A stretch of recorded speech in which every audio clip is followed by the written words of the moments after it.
Moshi, good afternoon. You should be happy with this time, Biscuits. I'm sure you just stumbled out of bed like 6 minutes ago. I mean, yes, me being early is not par for the course, of course, my horse. But, yeah. You've been up since 10. Why? What kind of human gets up at 10? Sounds terrible. Well, it's like the smell of bacon or something got y'all riled up. I mean, maybe. Was there a smell of bacon that was involved? Was there a penis involved? I digress. I guess I should let a let the video play, right? Because after the credits just rolled me on into the Rising Stones with my stupid Lalafell character looking there like, is there more to do? No bacon. Didn't know what time you were going to stream, so I figured I should be up for the inevitable. And now, oh, jeez. Sorry about that. I just threw off your whole fucking day. I thought I said it was going to be a little later today. I thought, oh, what is this? Already, we're not off to a good start. Do I have to physically do this myself? Oh, I said I didn't know. Do I want this to just play? From the peeps? Oh, that's right. I did see the moon at some point. Hello, Puddles. How are you? Welcome on in. Bright and early, right? Already liking the music. I should shut up now, right? Not something possible on the Jordan stream.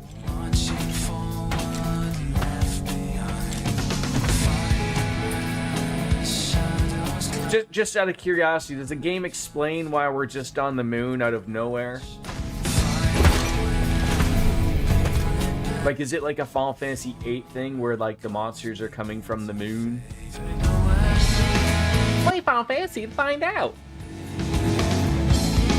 The final days were upon us. The fabric of the star had begun to fray. This is the beginning trailer. And claw. Puddles.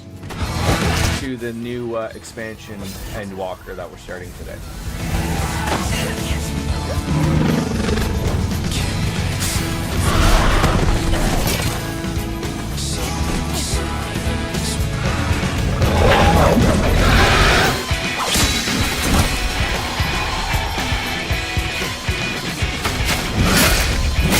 Just so I'm clear, I always forget. That, like, warrior guy is supposed to be, like, the default skin of me, the player, right? That's just what they've decided as the person. Are you alright? I can look after myself, you know. Default warrior of, like, he pretty. And I've had enough of this rabble. I like him. If only humans were smaller. As the chaos spread, the star seemed doomed to unravel. I think that would be so loud.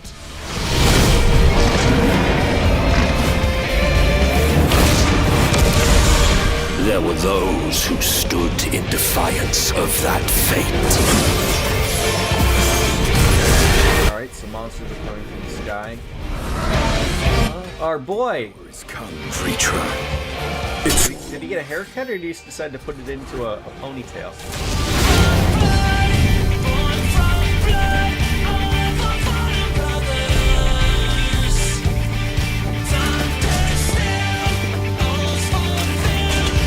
I'll see. Okay.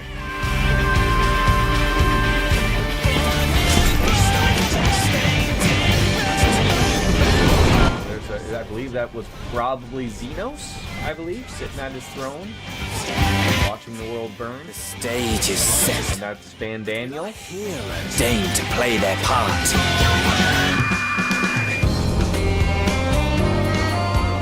You took your time. 'Tis as we feared. The respite afforded this land was but fleeting. The end draweth nigh.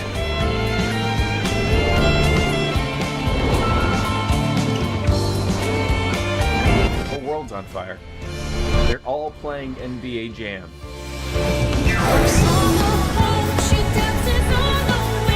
except for this wonderful world. They're gonna be so mad when we bring the death to it. Like, we lived a happy life.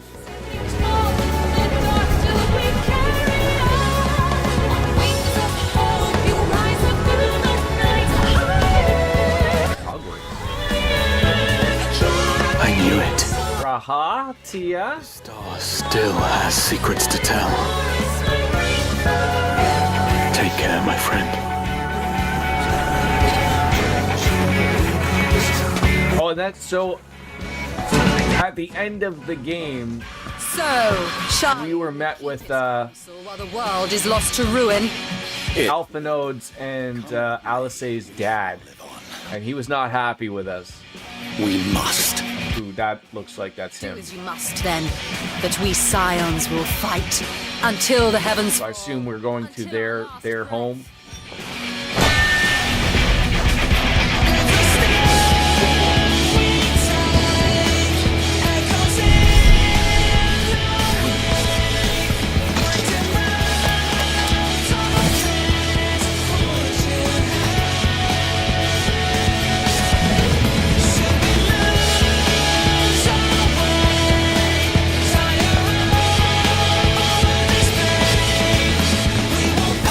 The far edge of fate.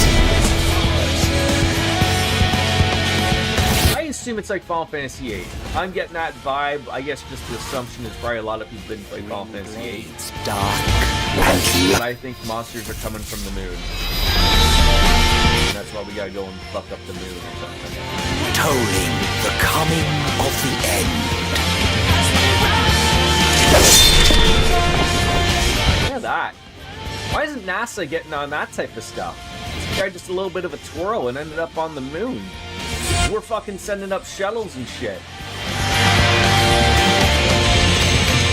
Oh, that was pretty, Clark. That was pretty.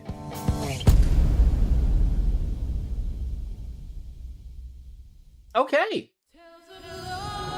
Very exciting, yes. Oh, I remember dealing with this before Dawn Trail came out. Before that, I think they gave you the option of that it would start with the proper one.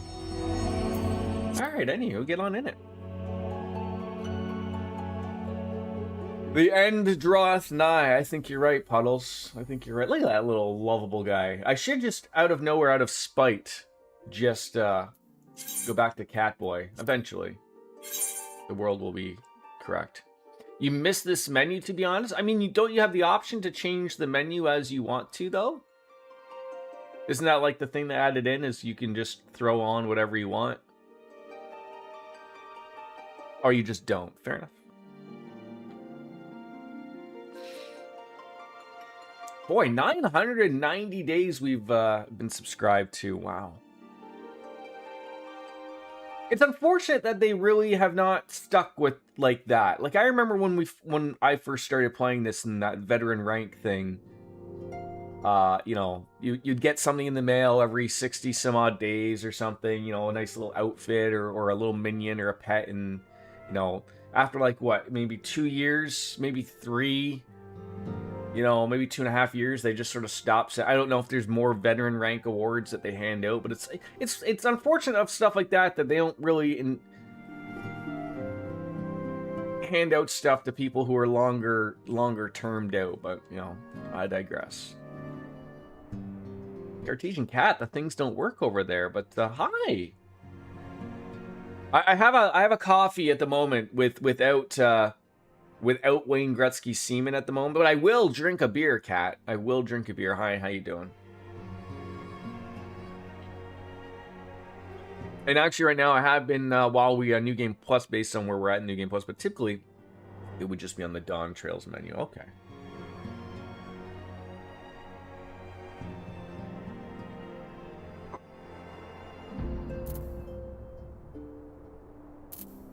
Oh, I was gonna say, I should, if I am playing with, I probably should pay attention to what we're rolling with,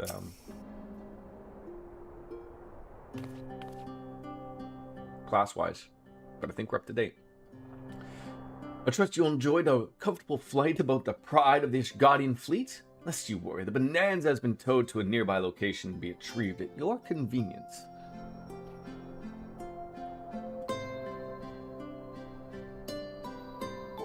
thought of everything, Lord Imeric. And may I say how much I appreciated the hospitality you afforded us on the way home.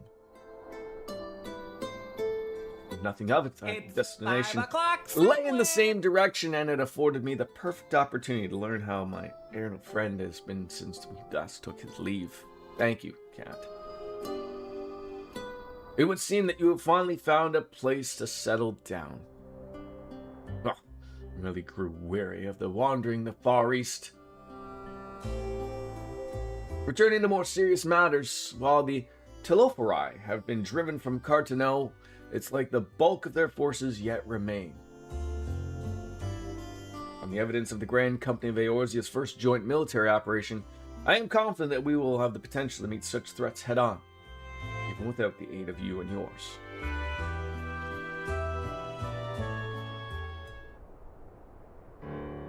As such, while our forces keep the Telophori at bay, I would ask that you apply your talents to the task of neutralizing the towers. Sensible division of labor. While the towers remain, so too will the threat of the lunar primals. And given our expertise in the field of atheology, we are better qualified to find the solution. I can chat here too, I just have you on the big screen this evening. Wow, look at me. Put me on up into the big screen under the lights. Not a place for formal investigations, of course, but certain secrets won't be hidden that enterprising individuals may venture. I could not agree more. There are none better suited to the task, nor any upon whom I would rather rely.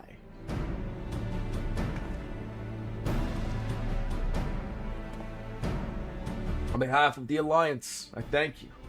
We look forward to receiving any information you are able to uncover. And with that, I must take my leave. Should you have any assistance, pray do not hesitate to ask. Fare you well, my friends.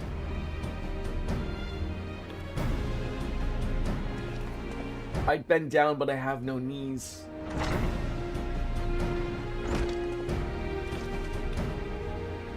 I confess, I had hoped to be able to study the towers more closely, but as they plainly are to the Telophori's plans, if we can discern the ultimate function, we'll be one step closer to understanding our enemy's grand scheme. Should we succeed in neutralizing them, of course, it is all but certain that the Telophori will mount an all-out invasion. And then it will begin. The one who awaits at the heart of the chaos will come for us. For you.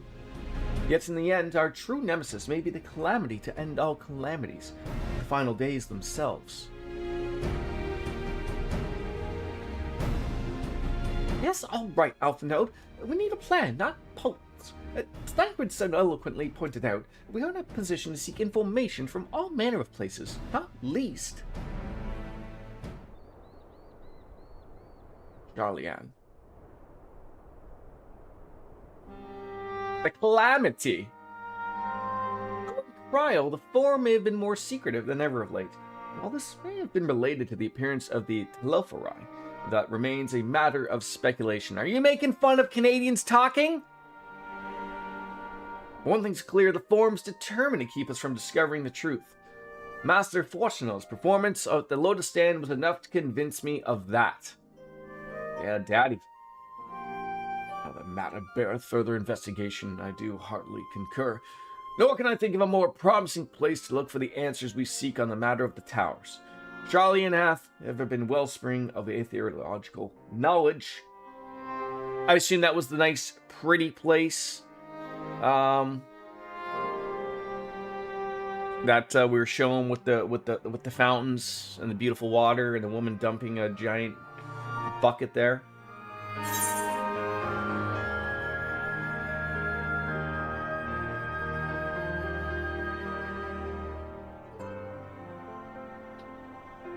Hoi!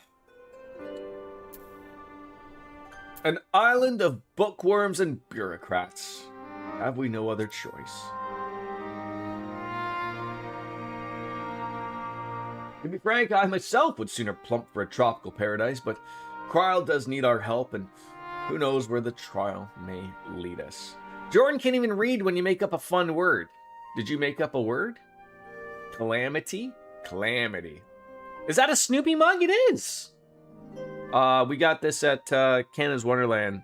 My wife is a lover of mugs, but she's not here, so I will use her mugs because all my other mugs are in the dishwasher. Brother! Reread the word slowly that I typed. Okay, I'm gonna try it again.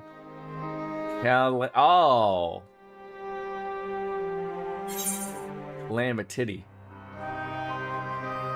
Reading is hard. Like, let's not deny that. Yeah, you stepped on my peanuts. Yeah, like no inner joke there, but sure. What did we get here? A shush?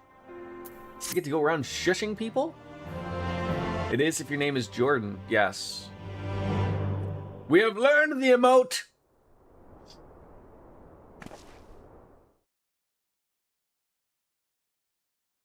I could go around being the shusher. The shusher? Meanwhile, in the Garlean capital... Or death. Or is he a Reaper now? You can't be what I am. We could cut grass together. Those Eorzeans certainly are a stubborn bunch. Though I suppose you knew that already. You already know the answer to that, Biscuits. Came to a rather less than satisfactory conclusion. Was Reaper introduced in this in many respects, expansion or the previous expansion? Which does, of course, raise the question of where we are going to procure the requisite amount. The obvious solution would be to draw on resources a little closer to home, though that would... Jordan, pay attention? What are you talking about? A trifle more deeply? He couldn't find a sword that suited him, so he decided to go with a scythe. It was introduced with Endwalker. Oh, okay. I will not complain. No, so I remember at the end of the game, and there was all these weapons around him, and he was picking up some, and he couldn't really decide. I didn't really pay enough attention. Shocking that he picked up a scythe.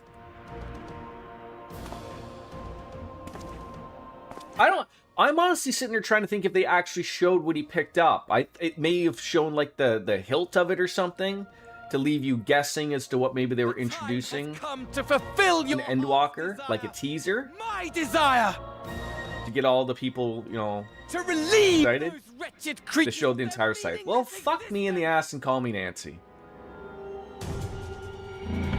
Donuts, cat. Donuts. A croissant has a special place, though. Let's not get wrong here. While Is that the moon or the sun? What time of day is it here? Drink a sea of souls and gorge myself upon the darkened moon. You're a big back, I can't choose. Then you shall come to me. Well, we calling upon the moon. Rage and rancor. Why did you think I would choose? Like, why would you know for certain I'm a donut The guy? stars shall bear witness to our final contest. Who doesn't appreciate a good apple fritter or a bear paw? I have another impossible question. Life without bread or pasta? Isn't that like something that isn't that something that cancels each other out? Like, can't you not make pasta without bread? Are we pulling at straws here? Yeah, I'm with Team Biscuits. I'll launch myself off of whatever cliff I need to if those are the options I'm given.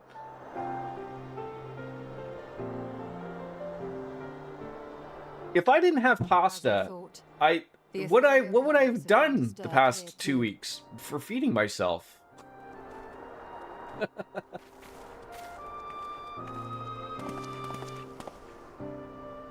I give Homer Simpson energy. It's the same in Thanalan. Does Homer Simpson give off energy in any way, shape, or form? I thought maybe he at least has things orbit around him in a way, I'm The sure. strength of each current has diminished dramatically, far more than could be attributed to a natural occurrence.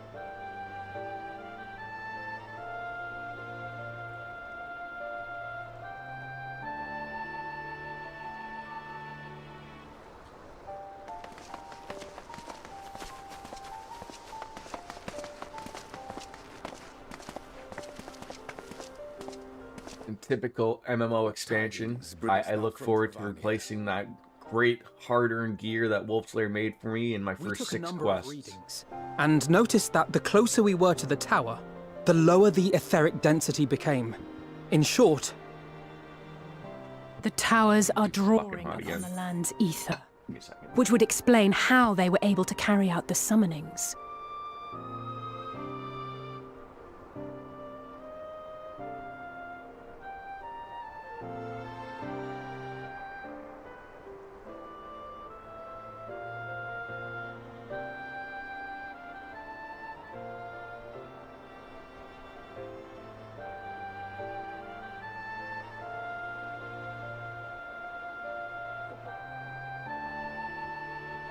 Sorry about that.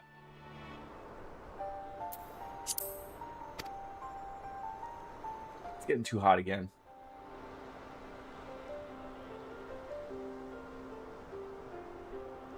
I'd like to have it on We should return to the Rising because Stones and have Tataru relay our findings to them. this has just got to irk people.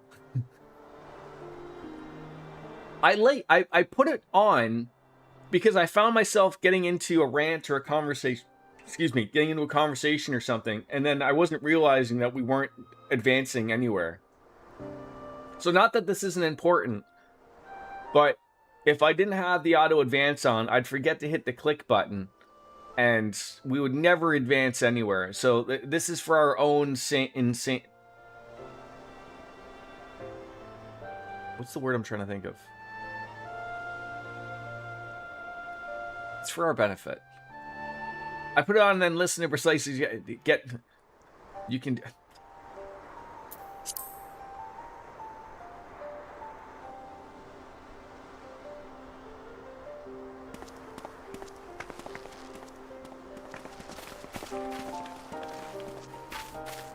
Hear me. There's that crystal people calling me again.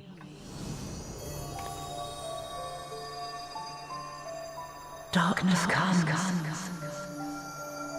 and with it, the end. It will be interesting to see. Obviously, they won't have those giant swords.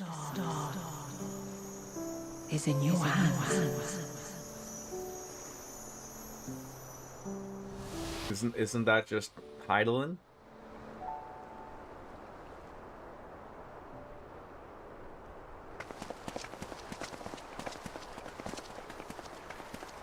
Everything all right back there? It didn't quite look like her. Looked like she maybe like got some plastic surgery. Like, you know, you haven't seen a celebrity in a while, and they like, you know, you see them in their first role 6-8 months later, and you're like, who is that? Sorry. Solemn dawn, grim purpose shines, and gazes cast toward moonlit sky. That was too fast. Thus does our final curtain rise. Your steps to guide. Come on!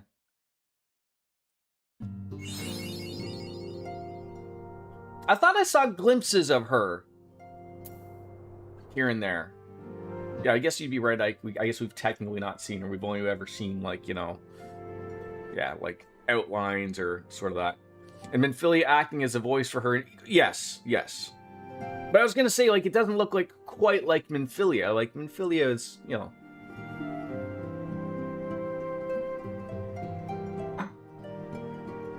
That won't her either. Ooh. I haven't even had a drop of alcohol yet. And already the English is no good. So I guess we don't know who Dad is. Other than it's the same voice as the crystal that talked to me at the very beginning of the game, right? Oh, is this what they do? Oh no, this is just a weapon coffer. Bastion, do you have some time to talk? Always have time to talk. I would like to gather everyone in Dawn's respite and together assess the situation in which we find ourselves. I bet you would.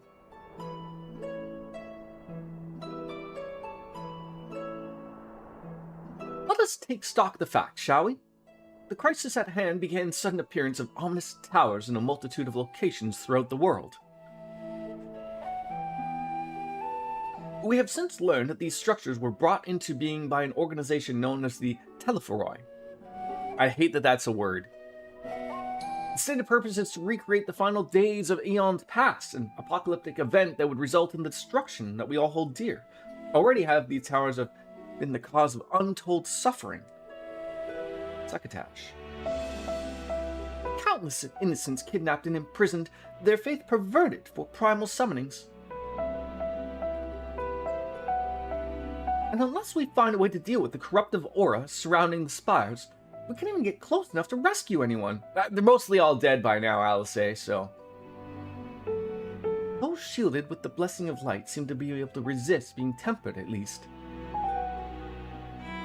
But after what happened to Arnvald and Fordola, we need to be very, very careful about how we proceed.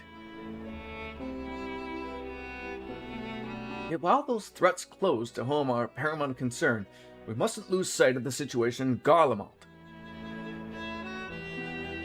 As you know, the Telephoroi are under the leadership of Van Daniel and other delightful fellow Xenos Ye Galvis, the Crown Prince, Morty, and our dear friend. To date, he's reclaimed the old body, murdered Emperor Virus, and plunged Garlemald into an ever deeper pit of chaos.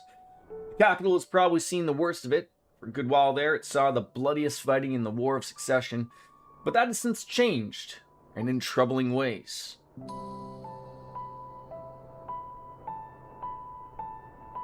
Aye, during reconnaissance, the air was not once rent by the barking of cannons or the cries of discord. It was an eerie fog of silence which did blanket that ruined city. The inhabitants appeared to have been tempered, and with ordinary words spoken did they labor to transform the palace into a soaring edifice born of nightmares. If they were told indeed made thralls, it seems safe to assume that these events, too, were orchestrated by the Telephoroi.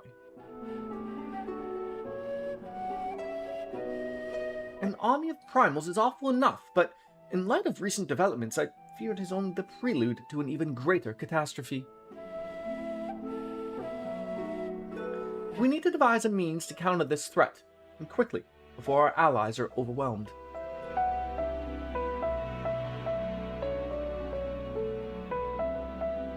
We will find a way in Charlian, I'm sure of it. Master Fortunal's comments regarding the final days were curious, to say the least. The Forum knows more than it's letting on. Sorry to interrupt. We've just received word from Mistress Cryle. She says that arrangements for your visit have finally been finalized. Finally been finalized. God damn it, just finalized was fine. You're to head to Limsa Lominsa and board the next ship bound for Charlian. And on arrival, present yourselves as associates of the students of Baldesia, come to assist with others' orders restoration. Others' orders? Orders. It's gonna be the struggle bus today. The arrangements may be settled, but what are your thoughts? I must race the prospect of returning home after so long.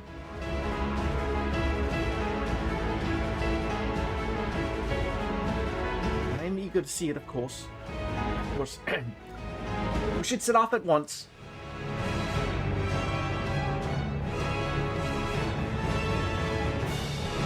But then I'll accompany you to the docks.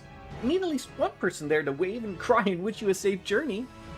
I have some decent news today, actually. I have an interview on Monday for a pretty neato position. And I was also given the opportunity to work on a freelance project at the end of this month that'll net you some pretty good... Well, that's good.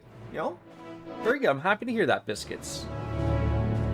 For someone who's absolutely needed some positivity coming their way, I am happy to hear that. Cartesian Cat, to you, you asked me to start drinking. It is way past noon, so are we starting the day off with a Sapporo or an old Milwaukee? I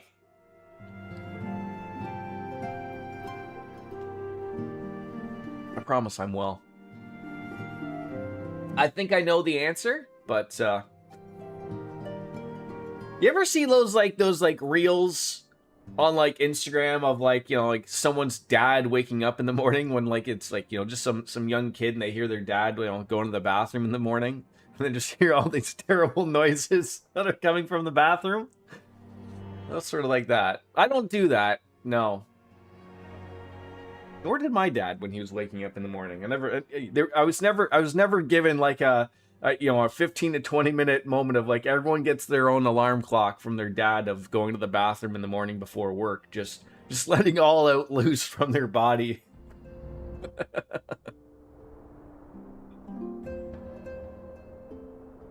I'm hoping I reach a point where my body decides to fail on me, that I don't have to get up for work anymore, and then I can just wake up with ease without having to go. He's loud as fuck in the mornings, but God forbid you wake him up. There will be absolute hell to pay. Yeah, fair enough. God damn it, Cartesian Cat. You got me on the big screen and you can't even tell me if you want me to have a Japanese beer or not. Fuck's sakes, I'll go and get one anyways.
Gotta run the dishwasher. I have no goddamn glasses. So we're getting into the rough ones. A Festivus for the rest of us. What am I doing? Well, I had a beer this morning after I got home from work. That wasn't like tired. So I was taking that glass and then realized it wasn't a glass that I could use. It's dirty. Don't mind me.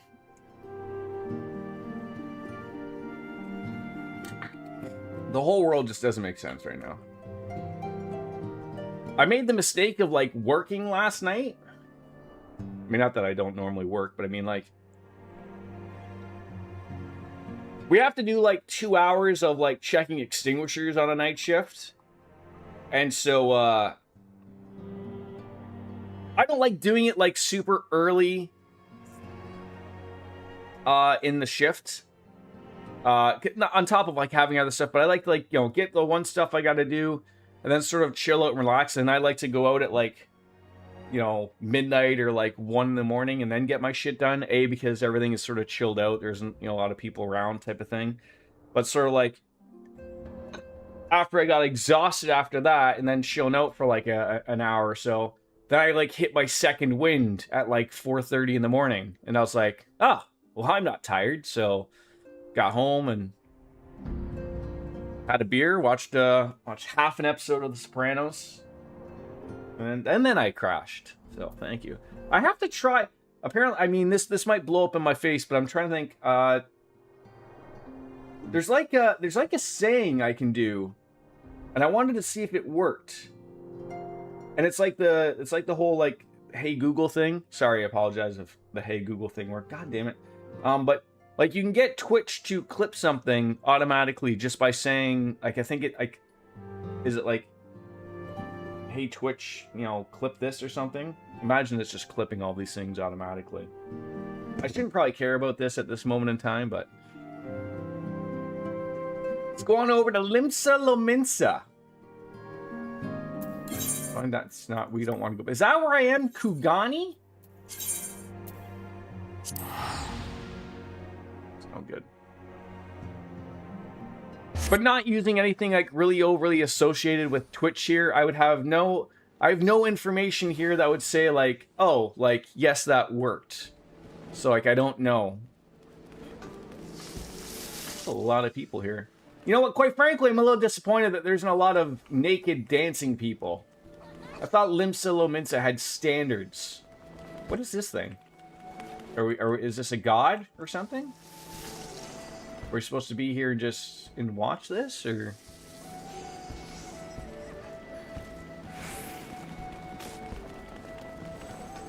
We'll carry on. Oh, I did get a weapon, right? I guess I want to use the weapon thing. Where's the weapon? Where is the weapon? Is this what they gave me? A bunch of 5... No? Is this what they gave me? No, it's on the quest I'm currently on right now. Did I have a bunch of things that I just never used yet? That's a healer effect. Okay.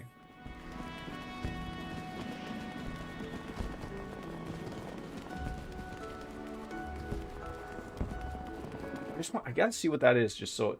no.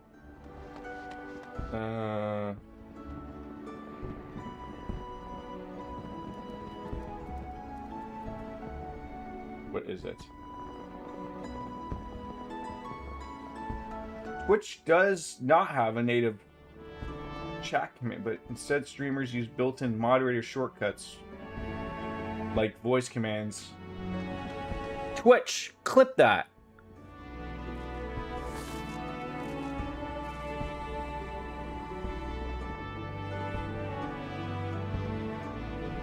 I don't know if that worked. I probably don't even have it set up. Anyways. I gotta go to Ibiza for the naked dancing people. You've been? I mean, it's not like we're you know. We just figured out last stream that the majority of our stream struts around nude. Nothing wrong with that, by the way. We figured that out. Oh, it like legit worked. I got something on my activity feed. So it does work. Great. Now there's some fucking terrible clip of me saying that. That's good to know. I'm actually surprised that worked. Turned off the AI stuff, damn it. Ibiza. How are you supposed to say it? Ibiza? Ibiza. Ibiza? Ibiza. Help me out here, people. Everyone's here, which is good, because I've already paid for your passage, and the fee is non-refundable. The ship for Charlene should be pulling into port soon, so please follow me and have all of your luggage close at hand. Cartesian Cat, I certainly hope you're happy with us, Sapporo. Because you weren't here when we were asking questions.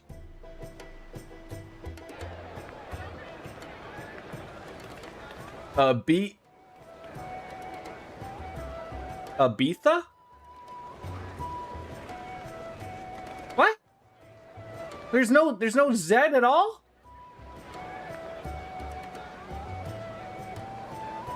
Oh, I'm disappointed. They've almost finished loading our cargo. We should be ready to depart right on schedule. Or so I'm told. Excellent. 'Tis nice to have a smooth beginning to one's journey, at the very least. That's fine, Cat. It's funny. If he can see me on the big screen, tell him I'm waving to him. Master Louis Soir came here on a ship very much like this one. And now, years later, the street urchin he befriended that day is bound for his mentor's homeland. With his mentor's grandchildren, no less. That's a big ship. Aye. It's like the It is upon Titanic. reflection that every twist of time's river and fate's whims are brought into sharp relief. It's a wonderful ship. Unsinkable! Much in the Unless you throw a giant ice cube at it Thou or not something. caught attempting to relieve Master Louis Soir of his purse scant moments after he made landfall upon this dock?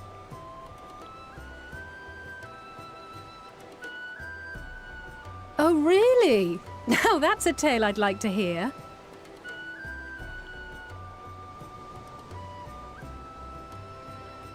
All right, so he hasn't put his hair back in a ponytail yet. To Charlian, Sir Estinian?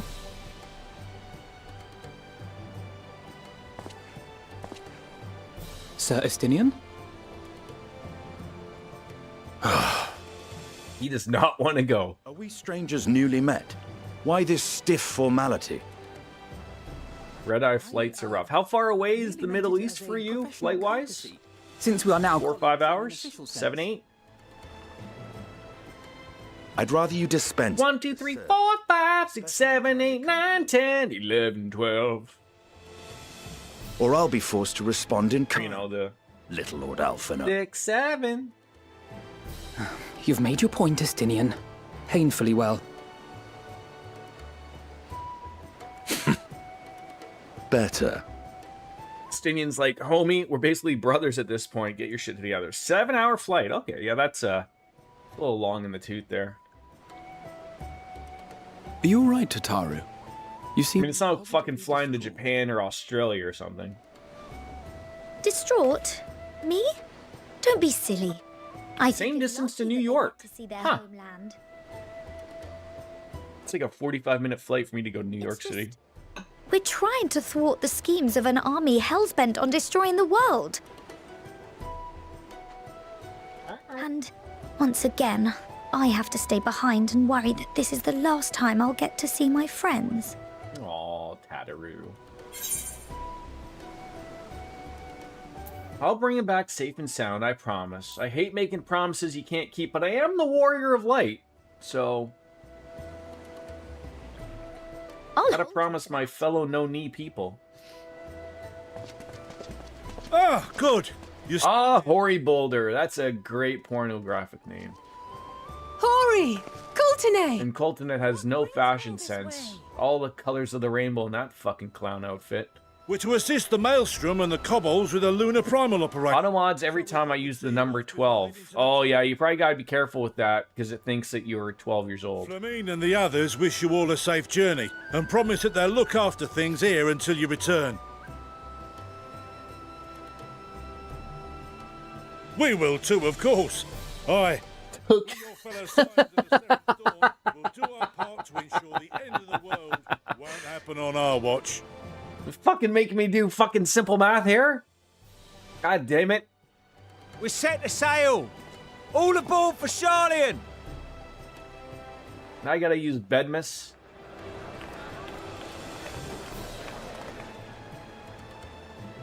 It's time. Then we must delay no longer. We will contact you the moment we learn aught of value. How many new classes are in the new expansion, Evercold? Is it just that new tank one? Or is there, like, also a DPS one? Have a safe journey! And please, please, be careful.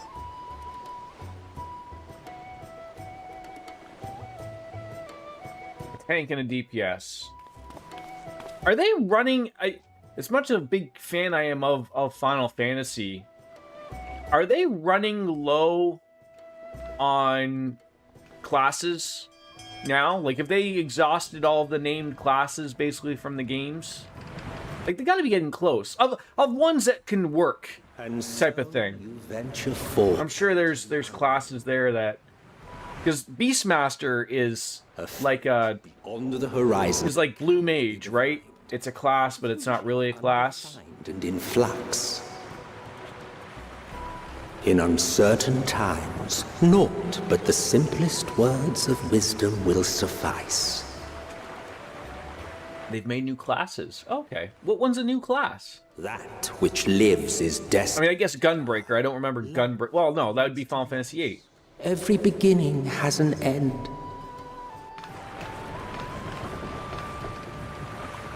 Treasure every moment, every step of your descent.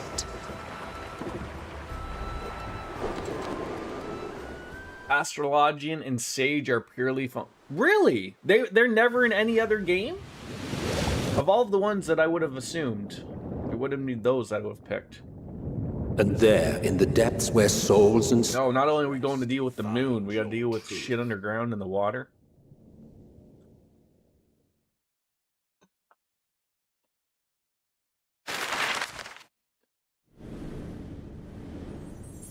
So just for my reference here, Charlian, I hope I'm saying that right, has always existed, right? Like as a place, just everyone just sort of ignored it. It's its own little rich world that it's not like a World of Warcraft where like a turtle just appears out of nowhere and then we have an entire expansion on his back because he's so big. I could sleep without a blanket if it's too hot. I'll be stuck in that weird like pulling it off and then pulling it back on, pulling it off or putting it back on type of thing, but feel.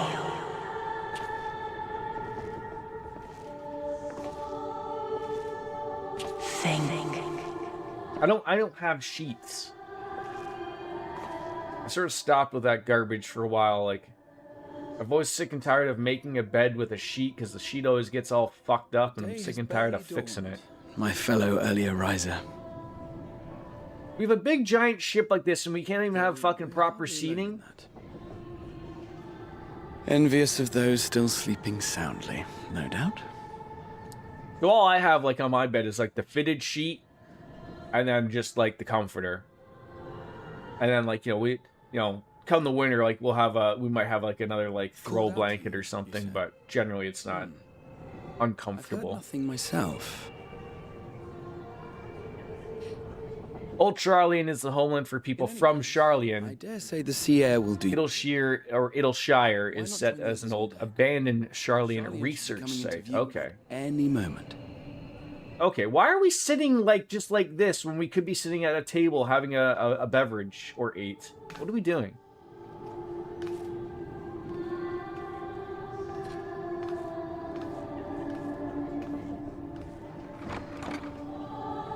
Look at that, I got the power to open a door without even touching it.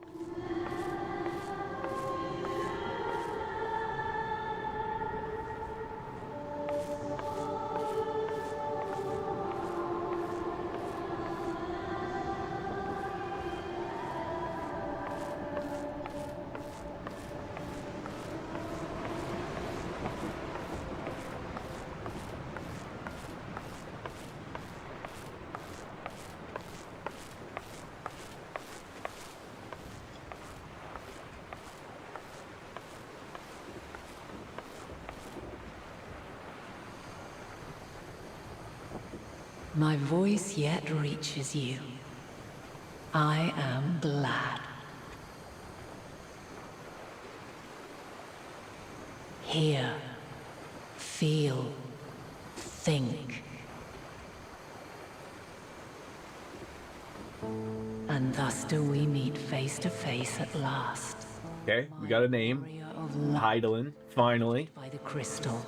She said the thing.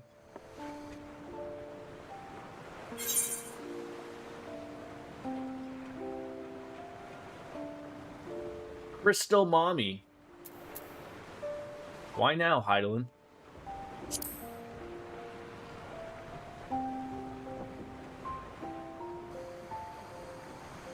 After your sojourn in the First, I believe you have your answer. You have gained an understanding of what I truly am, what Heidelin has always been. A primal.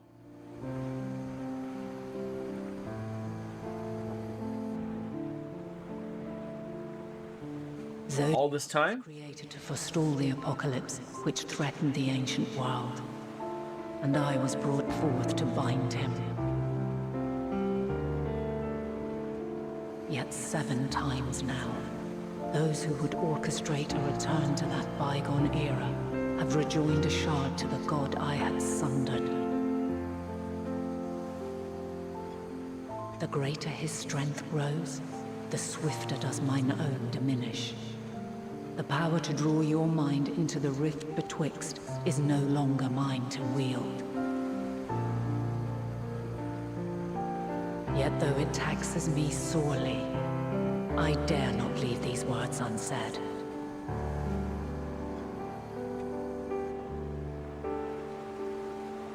Even bereft of my guidance, you and your companions have accepted the burden of this star's troubled past.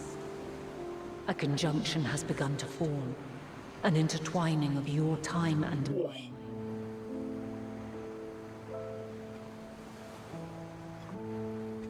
Wheels shudder and turn.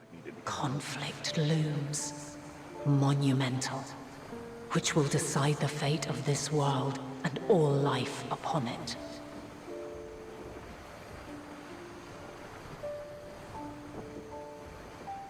When you truly understand what is at stake, and your journey has prepared you to surmount the insurmountable, then shall I honor the promise made in another time, another age.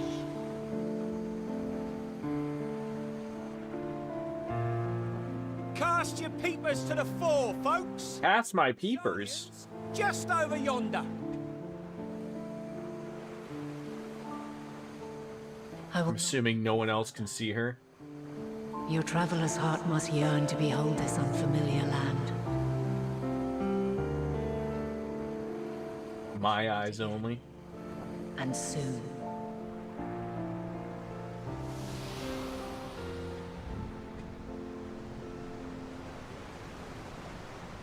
Got it from a street bazaar. How much did you pay for it, cat? It's got camels all over it.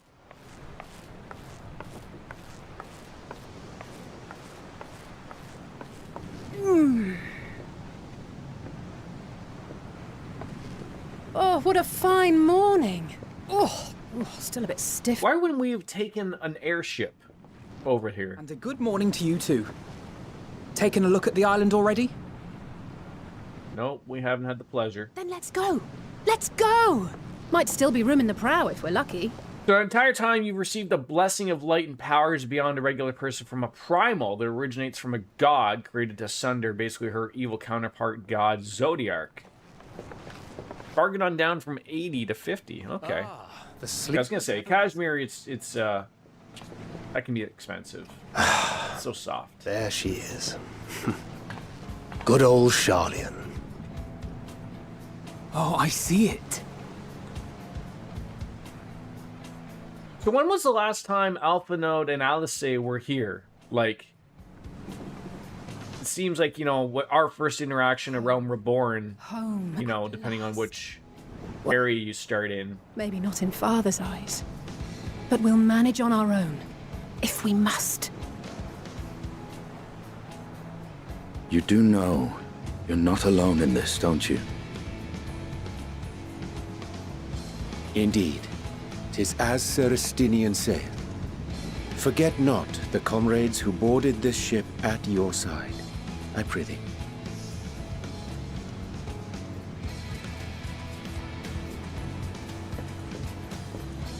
Thank you, my friends. We are ever grateful for your steadfast support. Upon arrival, we will be disembarking into the heart of Charlian proper.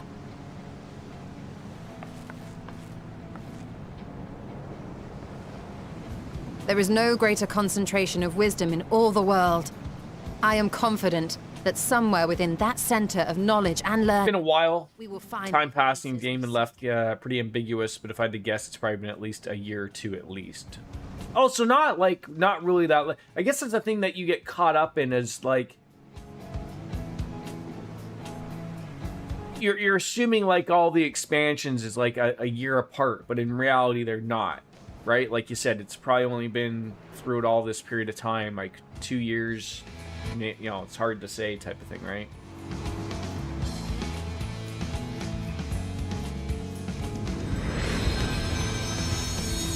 Endwalker. There we go. Endwalker, Texas Ranger. Oreo, what are you yamming about?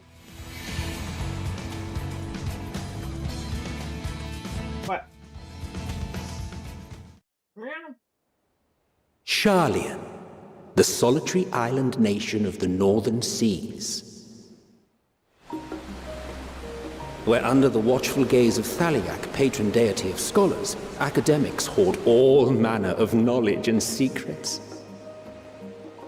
Once, they deigned to accept foreign students. Like Heaven's Ward may have just been a month or two. Okay. Dravanian hinterlands. How swiftly they abandoned it. That's your patron deity? Set hostile foot on Alamegan soil. So averse to the prosecution of war, these men of wisdom, your would-be allies. Oh, I never really like. I mean, I know what you're talking about, like that thing of the that thing that sort of like matches like sort of like your birth date, and like pick something you want to associate with. I never really thought too much of it, obviously. What's next then? Entry applications? Hopefully they find no cause to deny us.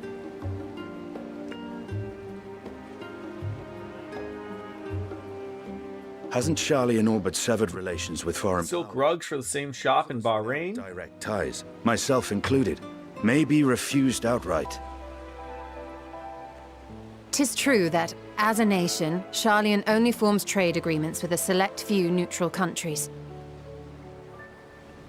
But from a practical standpoint, an island cannot afford to be overly strict with its borders. Especially not if that island's people are wholly devoted to the accumulation of knowledge. Like, oh god, there's that tall white woman coming our way. Paperwork, She bargained us good last time. identity and intent, then foreigners may be granted entry. May.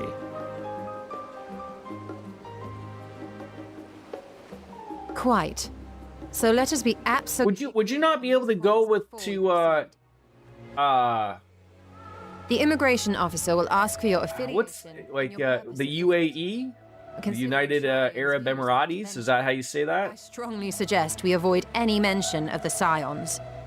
I guess for me, like, I just really don't understand the whole. For us to act as a Like, it's not like we don't have jobs like that here in Canada, and just because maybe I'm not on that aspect, but just like the thought of like, I think like the whole like I think maybe it's just maybe from the area you're from, Biscuits, of you being in the Merry Land of Oz and being close, like where a lot of those jobs are just associated with the federal government, but like maybe it's the same for people who live like in Ottawa here, government-wise. Maybe if you sort of work in and around the government, like that's just what it is. I don't know like what our relationships are with the Middle East type of thing, but like. I mean, we're trying to sort of get our trade up and proper a little bit more with China now that the U.S. has sort of We've just arrived kerfuckled us. to make our way into the city. Would you be so kind as to process our entry applications? So it is like you could go, but it's just it's a hassle, right? Like, you know, a lot of questions you gotta answer, right? Archon. I am. Grahat here of the Students of Baldassian at your service. I was assigned to an Eorzean survey team, but have returned to assist with the reformation of my order. My associates here will provide additional support. Going to Oman next month, the Grand Canyon of Arabia. That'd be cool. Very I've seen the Grand Canyon of USA. group and its scheduled arrival for. The Big Hole. And it seems some few of your companions are also Archons.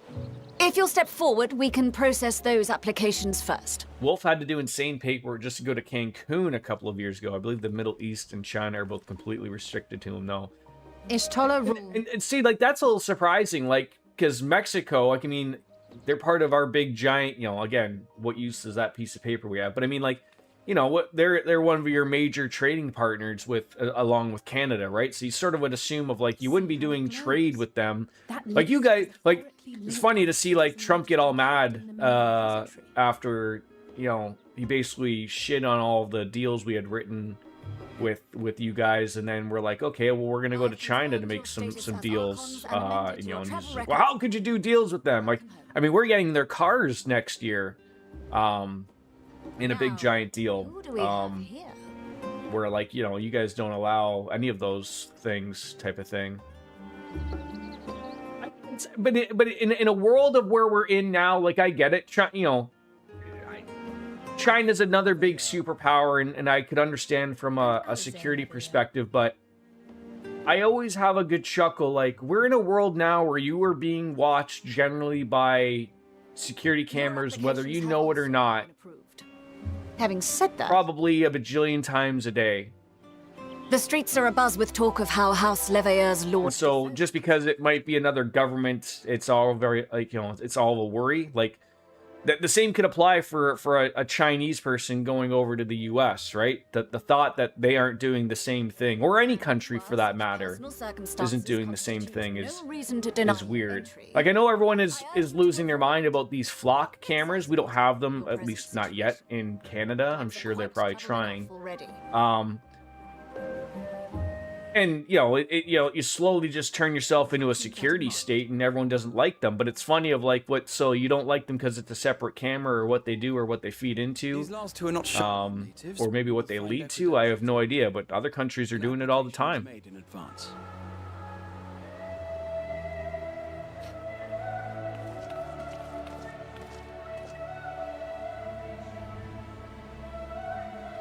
So but in your government's eyes, it's safer for whatever yourself or Wolfslayer may know.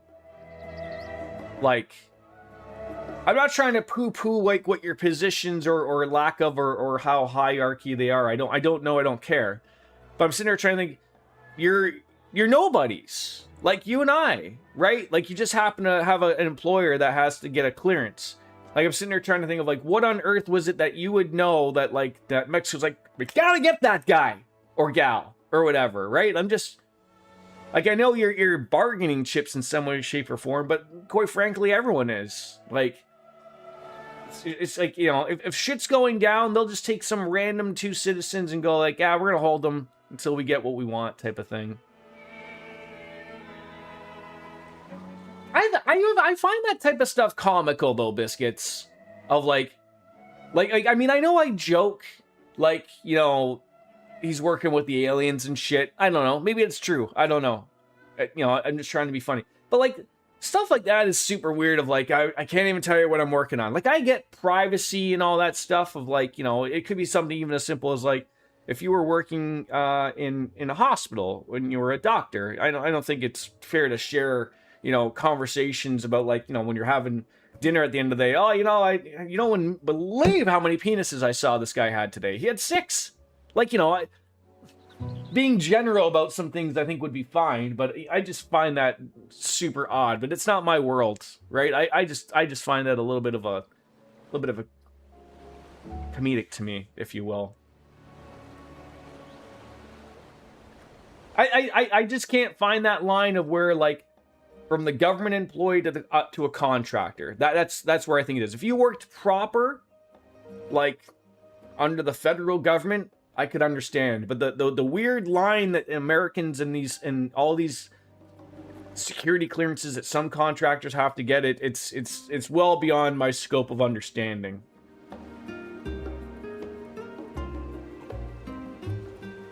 He could literally go to federal prison if he talked about it and it got picked up by our phones or any other smart home devices. At best, he'd lose his clearance and be barred from ever working on federal government projects ever again. Like, literally, it may sound silly, but it is. Like, yeah, but like, so like, this is why nothing gets done. This is interesting to me.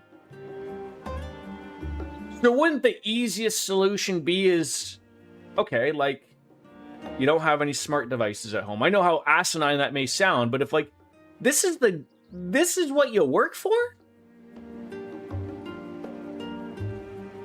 Like, whatever project he's working on with the aliens, he can't discuss with you, relatively, commonly speaking, his common law wife, because the government might be listening in? It sounds asinine. Like, it does. I don't even think the US government has a fundamental understanding of what the federal government does and their clearance level. Like, I think America's like really the only one that does that. Like, I really think you guys are out to lunch with all of this stuff just to try to make it sound like... Don't take this the wrong way. But it's just to make someone sound... don't want to say important because that's not the phrasing I want to use, but I don't know another way of going about it. But I like it's funny. I'll just sort of have like an anecdote of where I always found like anytime I'd watch a show 20 some odd years ago of like a game show or something where someone would appear on TV, I always found it comical. Like you'd have anyone from bumfuck Tennessee show up and they'd ask, "Oh, what do you do?" And the job that they would have would make no sense. I don't know if that was just made up for to make something interesting, but it was something that you would never hear of, that didn't exist, or it was some made up. It'd be so inclined to say like that they do YouTube when you didn't know what YouTube was, type of thing. You'd be like, what? Like, what do you do? They would just be like 8 lines, and I'm the senior vice president director of penis inspections at the NSPCA, and you'd just be like, what the fuck do you do? Is that made up? That's a job? Someone pays you money to do that? Sure, I believe you. All right. Yeah, I think that's an over-American thing, and sure. It's what you guys do. Am I supposed to say... None of these things look like the thing I was supposed to say. What do they want me to do? Do you want me to tell you I'm the champion of Eorzea? Maybe I'm an artisan. How about that? I'm here for pleasure. Indeed. Your profile describes you as an adventurer, but one... I knew she was going to ask more questions. More constructive pursuits of procurement and production. You may enter. And you, sir? Estinian Valino, formerly of the Order of the Knights Dragoon in Ishgard. Formerly. It's like an NDA on a deeper level. Sometimes never goes away and persists beyond you retiring for certain levels. If Russia, for example, were to get a hold of someone working with our federal defense or military operations, that would be an extreme national security risk. But because we're not on good terms with Russia and in constant fear of shit like nuclear retaliation from them, obviously you don't want to. Right, but again, that's sort of what I'm saying is like that level that I'm trying to understand of. It's like, why does that go so far down low to contractors? And again, I'm not trying to belittle the contractor and the proper government work thing. I think it's like I said. I think America is the only one that sort of does this for whatever reason. Into the wilderness. But like, just to think of like that something would just exist in that world for so long. Like, what if out of nowhere, like, oh, we have a good relationship with Canada, but 20 years from now, you guys, like, it just doesn't go well. And all of a sudden, like, you're not allowed to go to Canada, can't speak with people who are Canadian. Like, you even interacting with me over here with a Canadian is oh, God, you can't do it. We've tapped your phones. You're talking to a guy who just talks about penises on the internet, God damn it. You can't trust him anymore. Like, that's just, to me, is how weird it can get.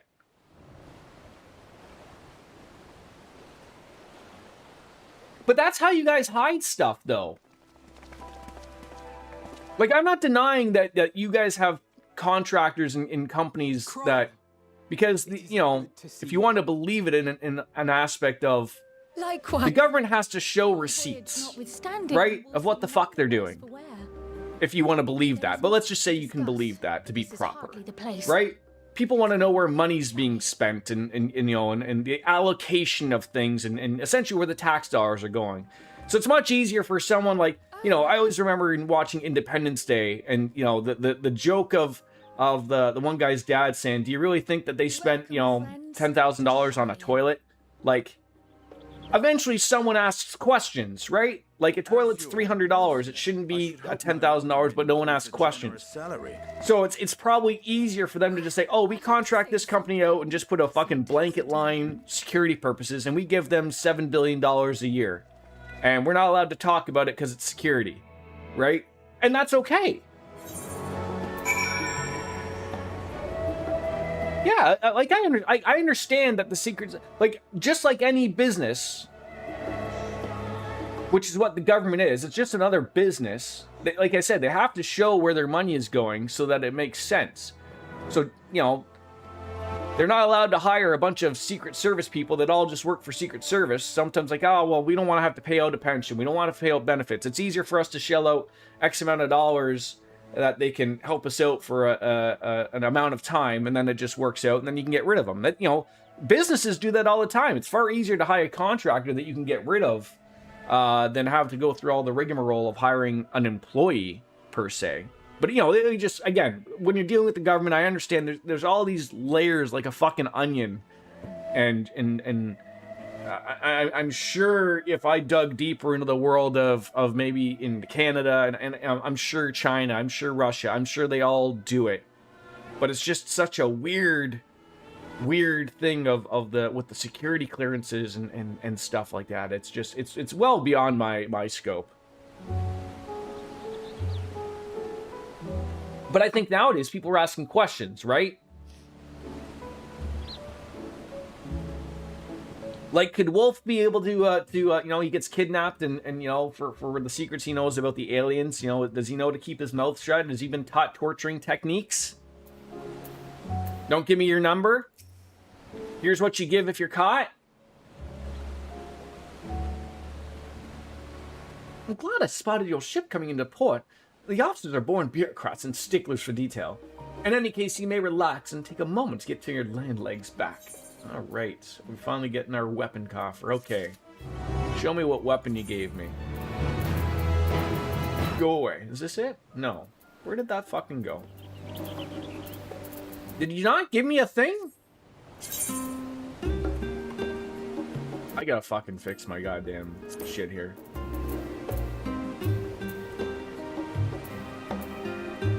I clearly don't see it. There it is.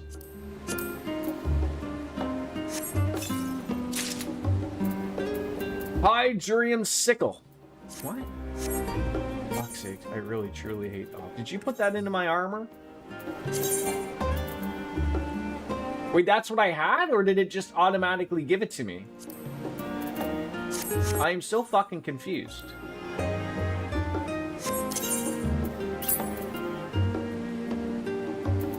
Probably not playing this game often enough.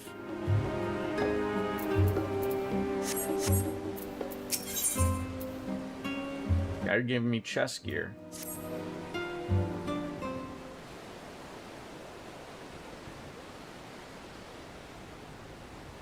Or was that the gear that he made me that I just have now? I thought to launch directly into an explanation of what I've learned and how we might proceed. Like, if Wolf were to deal with things that could be a national security risk and told me about those things, I would also be a target to maybe someone in Russia or China or whatever that's looking to find shit out. As crazy as it sounds, it happens. Ever heard of Edward Snowden? Prime example. Yes, but is he a prime example? Like, he correct me if I'm wrong. I've seen the movie and I know that there's some extents that are, you know, maybe just to made entertainment purposes. And again, I'm not an American, don't overly care.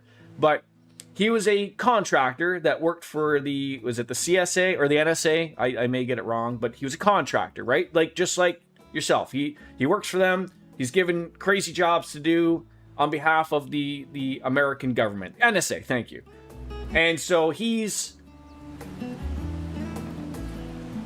seeing shit that the government is doing and asking him to do. And I assumingly he's doing it. And then out of nowhere, so like, again, I'm trying to understand, because this has happened quite some time ago, but either he doesn't agree with what the government is doing, or thinks it's illegal, or whatever. But, you know, so he decides to, like, I'm going to be the whistleblower and tell the American people what the fuck is really going on. And then to save himself from essentially being thrown into jail for the rest of his life, he runs off to Russia, who have given him asylum, I believe, and he's lived there ever since. Is that the gist of it?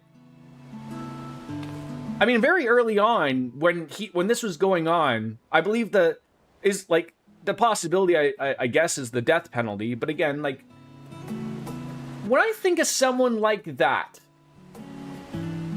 and I think of what's going on with him, and I can only speak for myself personally, and I like to think I'm a pretty open-minded person.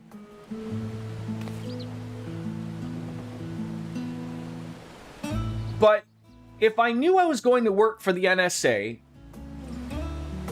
I sort of have that blanket thing that goes over my head going, I'm gonna see some shit.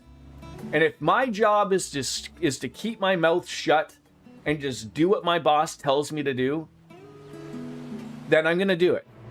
And that's the end of the conversation.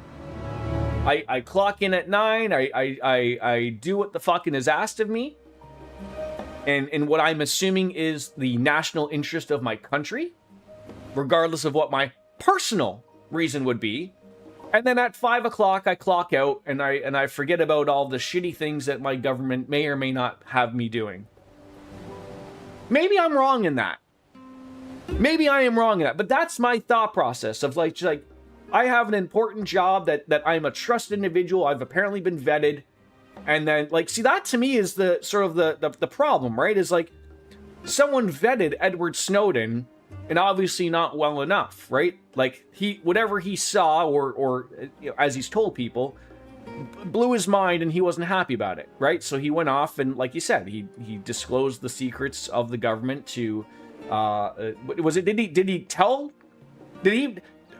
I don't know who he said. Did he just go like onto an open forum and say, here's what your government is doing, and then ran off to Russia? Is that like the gist of it? Or did he go and tell Russia or China what they're doing? I think it was as he just went out and said, you have no idea what your government is doing, and here's what they're doing, and now I'm going to run away to Russia. Right, but so that's my argument though, is that like I don't think he was vetted fine. Like maybe at that moment, I don't know how it works for you people. Like, are you vetted every year, every 6 months? Because again, someone that would be trusted with something like that apparently was very important, I feel like they need to be vetted like almost quarterly, just to see if you can pick up on something. And the second you pick up on something that they're like, oh, like, you know what? We asked that question of him a quarter ago, and then he changed his response. We might need to put him on a different project. And then see if he changes his ways, right? That'd be my approach. I mean, like I said, I'm not even really a government type of guy, but I mean, like, I know how that has to work if there's something that's important. Like, I think people just really blow it out of the manner. Like again, this is why I didn't want to like. I'm just making conversation. This thing is fascinating to me. Like I'll think for in the aspect of what you brought up earlier with Wolfslayer. Like, maybe he just looks at it the way I just spoke about, right? He realized, like, hey, whatever the shit I'm talking about with the aliens at work and the probing of the anuses and the penises that they have is ridiculous. And I can't talk to Biscuits about that because, you know, it's just my gig. That's what I'm expected to do. So I'll just keep anally probing with the aliens and I get to have a happy life. And that's the way. And if that's how it works, that's great. Right? But if out of nowhere he decides to yip-yap on a stream about all the aliens probing with the penises, then we can't be having these discussions.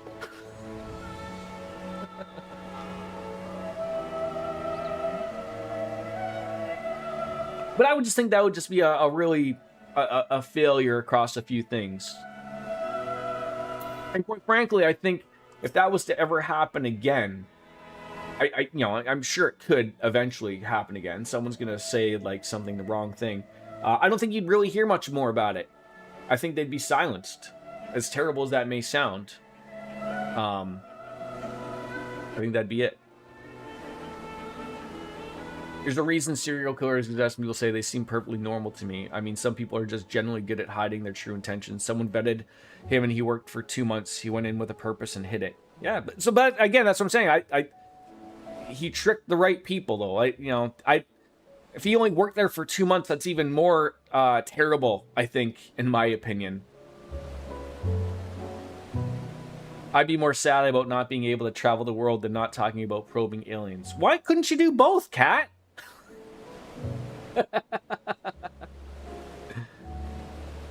Yeah. Like, to me, it's a weird thing. No, yeah, like I'm just spitballing, but again, that the Edward Snowden situation was I hope was deemed a failure by somebody. Like someone failed one of them steps. Right? Like, I don't think that part is hard.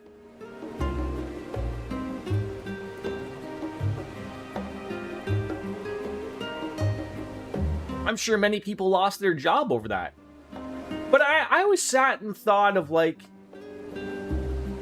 if you truly understood what the government really knows what's going on and everyone, if you like, if sort of like when that thing came out about like the government can tap into every fucking phone and you know, basically everything, and then it just like went away, like, so has everyone just accepted the fact that, like, you know that you're being watched 24/7? Like that didn't go away. If you don't think that the NSA or any other organizations are not doing that still, I think I have some oceanfront property to sell you in Kansas, right? So like, it doesn't shock me of what these governments are capable of doing. I like I said, maybe just because I'm a no, but just accept it. Who cares? Accept the fact that you are going to be watched, and people know what the fuck you're doing. It's not hard. I'm just like the rest of the other, you know, 8 billion other people that are useless peasants that don't fucking care. I just want to, I have a set, simple life. I'm not out to do and fuck around. Just like I'm sure 99% of the people do. I know that's a weird statement for people to get over, of like, you know, with the, you know, especially with the, you know, police agencies and whatnot, of like, oh, if you're not doing anything wrong, you have nothing to worry about. Is that such a terrible way to think? Saying it out loud, the ins and outs of how they're doing it goes against what he signed up to do. So yeah, him and his family were granted the, okay, yes.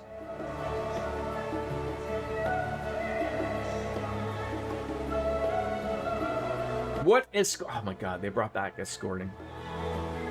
The long story short, if you're going to work for the government, maybe just don't be a fucking dumbass. It's truly, I think you nailed it with that. I feel like the amount of dumbassery that exists, unfortunately, currently in your government right now, is astonishing. But I really do feel like there's certainly a lot of really dumb average people that get all worked up about it. When they have, if they only had an inkling, if they truly only had a true idea of what your government is capable of knowing about you, I feel like I would have some people's brains explode. Like I feel like I'm a smart enough person to know, like, I mean, like, I don't do anything bad. You know, I'm not up to no good. I don't care. I just want to live my life and stream video games. It's not fucking hard. You know, and I know there's bad people out there, but it's the thought of that, like, your average person just, you know, doesn't want to think that their government just doesn't know anything and everything about them is just, sorry. They know anything and everything about you, and they could have you eliminated like that. Like that. And that's for anybody. Regardless of whether you're an American citizen or not. If someone wants you gone, you're done.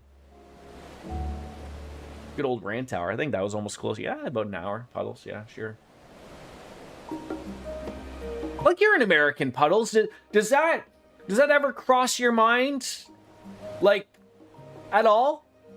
I would assume it doesn't, right? Like, who cares? Carry on with my day. Camera, penis, camera, penis, vagina. Right? The government might be listening to me right now. The goddamn Canadian government might be listening to me right now. God knows what the hell they're doing.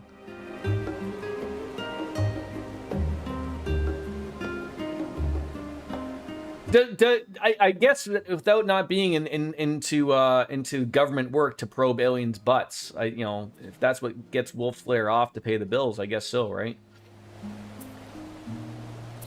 We're disposable and the government can take you out whenever, right? Exactly. Sure, that's the great point, right? They take you, take me out. Bring it down, please. Oh god, I really didn't think at this point in this series we'd be like, oh yes, we're gonna have escort missions. I thought MMOs realized that escort missions were not.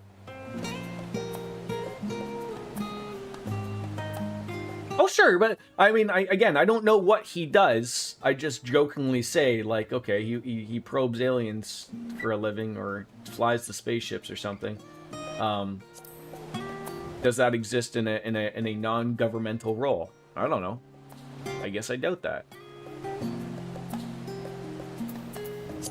Can't I just go up to people and shush them? What did you give me that shush for? Alright. Grahatia is now accompanying me. Next, try speaking with Kryle. Alright, I believe I do. See, I have a beckon, but is that the same as the escort thing?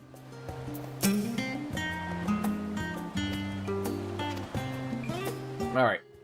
Next quest objective requires escorting. Learn about this via... I should probably read that thing.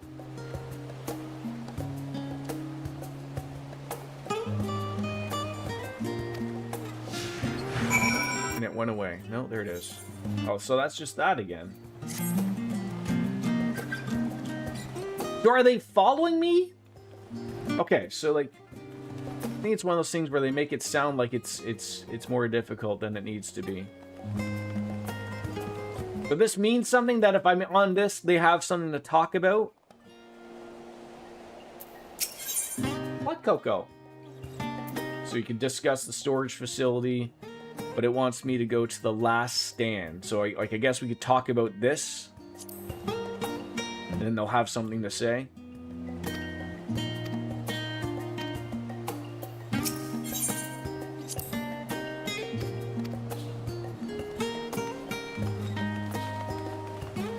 What's the matter?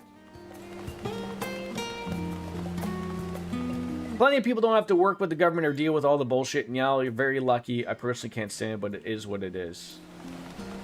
So yeah, here's another one, but this isn't the story thing that we want. Okay. That's the one over here. Is this a bar? The last stand, maybe? You'll see what Coco wants. She's meowing.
I think I threw off her timing thing. Yeah, wants to be on stream. No, I went to go pick her up, and that was a no-go. But so because like my last couple work shifts, they haven't or late night shifts. I usually give them night wet food after their dinner, and so because I haven't been home, so yesterday I gave it to her in the afternoon before I went to work. And it's about this time where I gave it to him. So now she's set it into her clock of like, hey, you gave me wet food like this time yesterday. So I demand it again. She's not having it. And here we are at the last stand. I may have mentioned this before, but although our research into nutrition and food preparation is quite extensive, the average Charlian tends to regard seasoning and flavor with a certain indifference. She likes being pet. Everything with her is ever since she's been a kitten. Everything is on her terms. She's never really liked to be picked up and held. She likes to being pet, but like if you miss that one fucking second where like, you know, she rolls over, she wants to be pet, she wants her belly rubbed. If you overstay your welcome for that 1 minute, you are not escaping without a good solid scratch, and she does not fuck around. Whereas at least Oreo like gives you that you know, just like anybody, they'll want to be pet, and then it's like, okay, I've had enough. But like he'll sort of just give it a little warning bop or whatever. Coco, there's no warning shots with her. It's nails out all the time, ready to strike at a moment's notice. And the second she's decided that that's enough, she's it. Oh yeah, she's super weird. Like when I, to close out my evening, usually I'll go out in the living room. I'll watch like currently, like I said, maybe I'm watching the baseball game, or I'll watch Sopranos or whatever as I'm watching. And she'll come up and sit beside me up on the couch and wants to be pet, and she wants to be close by. And I'll sit there and do it, and just like out of nowhere, it's just like she's just decided that's enough, and just like literally just fucking a good solid whack right on the fucking, like I haven't even like touched her. Like it's just like a whack on the side of the leg. And I was like, what the fuck? And that might be something. And that could be code for anything. Oreo won't leave me alone when it's bedtime. Like, he has his moment, I think, around 11 or midnight, where he'll come over and he'll be just incessantly will not leave you alone. And then, like, the second you get up, he runs on over into the bedroom and hops up on the bed thinking, oh, okay, finally, my adult figure's out. I want to go to bed now. And then when you don't go to bed, he follows you back and goes, what the fuck? We're going to bed, you idiot. It's my bedtime.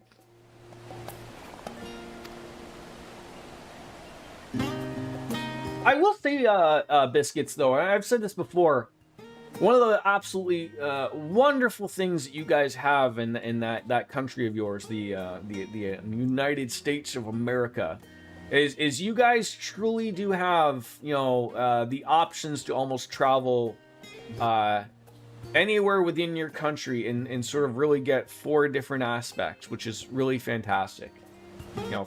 For as large as Canada is, unfortunately, our geographical location just means that you get to travel from cold to super cold to not as cold. That's basically the gist of it. But like the wonderful thing about that is that you can go down south in the winter and it's warm and it's beautiful. And if you want to go to the other side, the west coast, you guys have all these options, which is awesome to have. Which is why I would assume so many people, are happy to just travel inside your own country. That's great. Remember your old streams where each cat came into Logan's room and one by one telling it's bedtime? Oh, yes. It was, yeah, Coco usually didn't do that. Coco's very much, she just goes to bed when she wants to. She doesn't come and tell us it's bedtime. But yes, Oreo and Gavin would very much come in and, it'd be funny. They would come into the doorway. If Gavin wasn't in front of the channel, they would both come in the doorway and just look at you and go like, hey, it's time. And then they would maybe early on they would walk in and, just go into the bedroom. Then they'd wait like 10 minutes to go, like, see if you fucking got did you get the message? And then they'd come out, and then usually you'd get Gavin, who would come in and, give you a couple of bonks and go like, hey, I'm not doing this again, jackass. So the food is bland here, eh?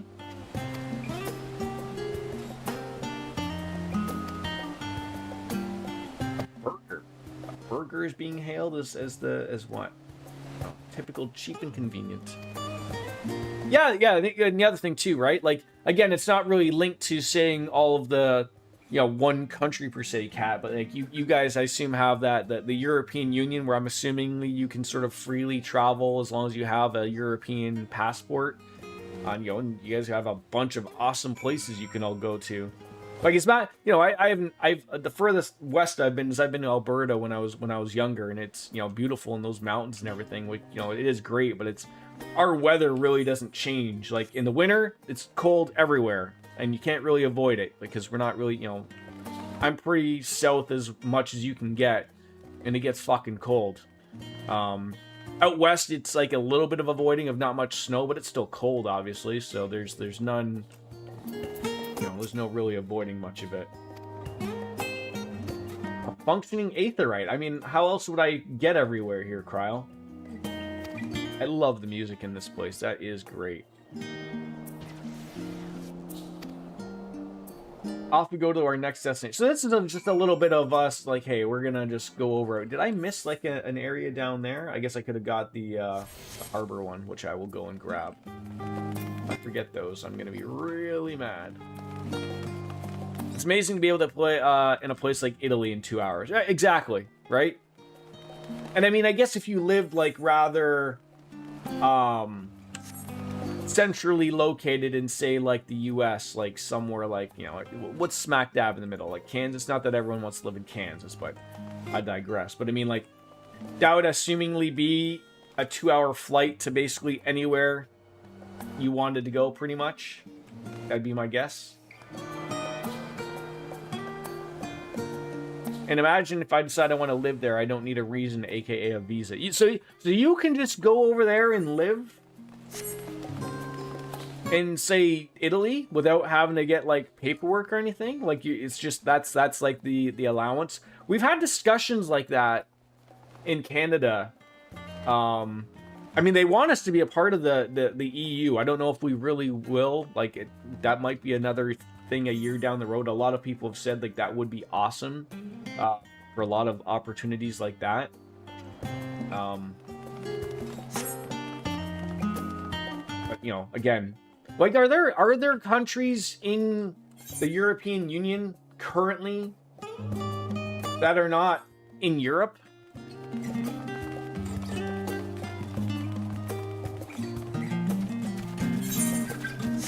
Like if Canada was all of a sudden part of the European Union, like, you know, obviously there's going to be benefits to both places.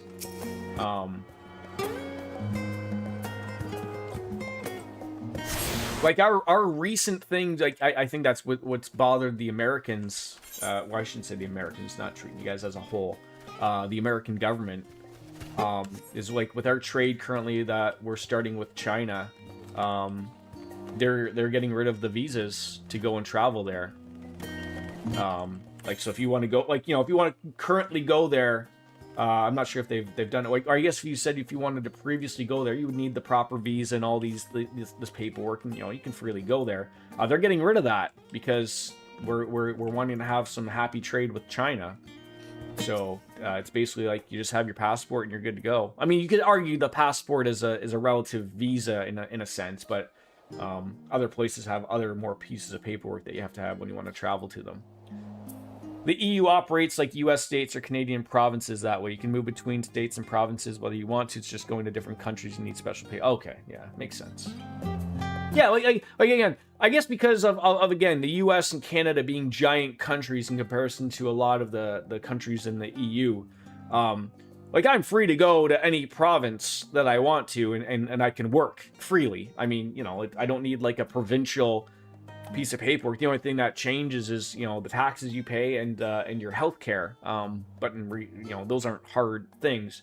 But I can't freely go to the US without a bunch of paperwork to go and work, or same with the EU. I think there is some type of agreement with the Commonwealth countries that we're a part of. I think there are less hoops to go through. Like, if I wanted to go to the UK and work, or if I wanted to go to Australia, I think because we're part of the Commonwealth, I think we can have a little slightly less paperwork if I wanted to go and work. I said province, I meant province, and you knew what I meant. Oh yeah, of course, yes. People get that mixed up all the time. I mean, considering our provinces are literally the size of countries, almost the same as like your states, or you know, some of them are small, but you know, to compare, like, you know, a lot of them are, you know, size of small countries, right? So, you know, we live in giant countries in comparison to Cartesian Cat.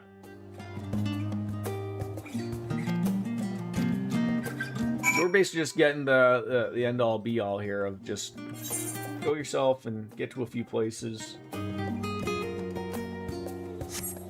I'm trying to think of, like, is she going to take me to all the places I want to go to?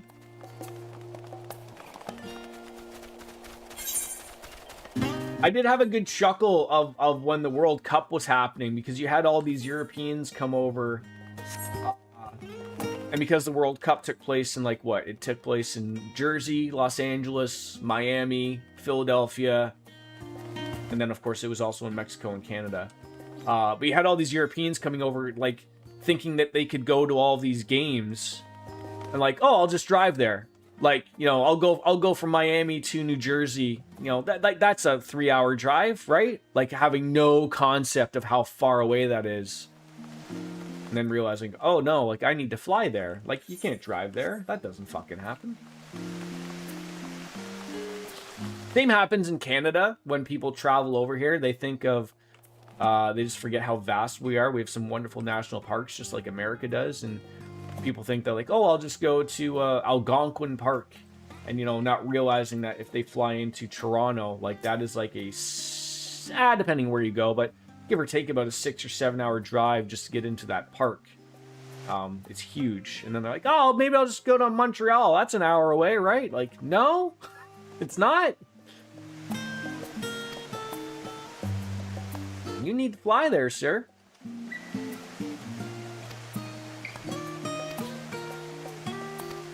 I don't think we're getting a lot accomplished today in this, Biscuits. Just getting a feel for where we are currently, I guess, but I mean, it's a beautiful place.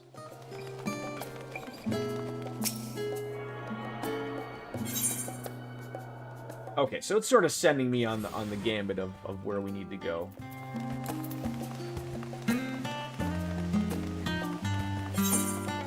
Music is so nice and calming.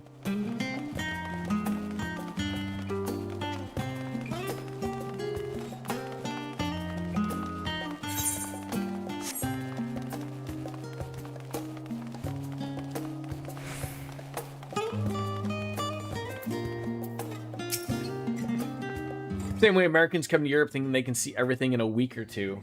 Yeah, as I said, like, I'd love to go to Europe. I'd love to do the, you know, go see London, England, and all that stuff. But I mean, even though I get really a lot of time off, it's just, it's whether or not, like, just finding the timing of something that could work out for us to spend a few grand. Because, you know, traveling, it's expensive. Or would that be something I would prefer to do, like, you know, when I'm retired and really have no real worries of, you know, go at my own leisure type of thing.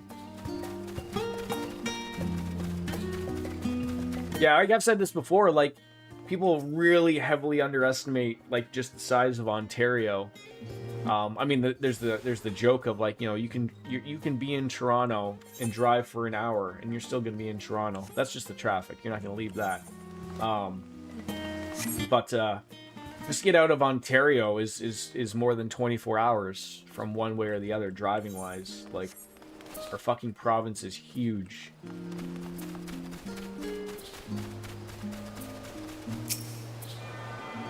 I barely saw 3 cities in Italy 2 weeks when we went non-stop. What cities did you see when you were in Italy? Like, am I supposed to be stopping at these other little areas and shooting the shit with them, going like, oh, what's this place? Like, dude, I'm sure I'm going to spend the next 60 hours in regards to this area. I'm sure we'll find and figure it out.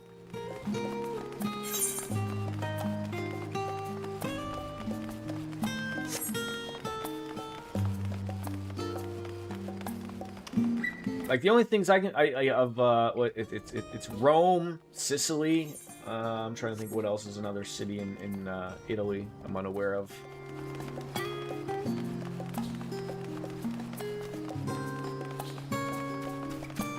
I was gonna say ragu, but I think that's just a tomato sauce. But did we get this one already?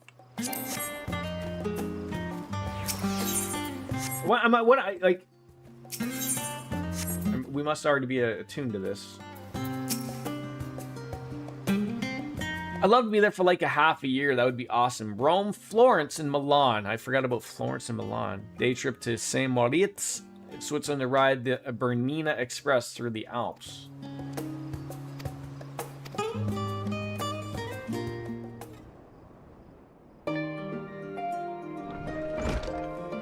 Bologna! Did I say that right? I'm sure I didn't. I'm going to take a quick little pee break. I will be right back.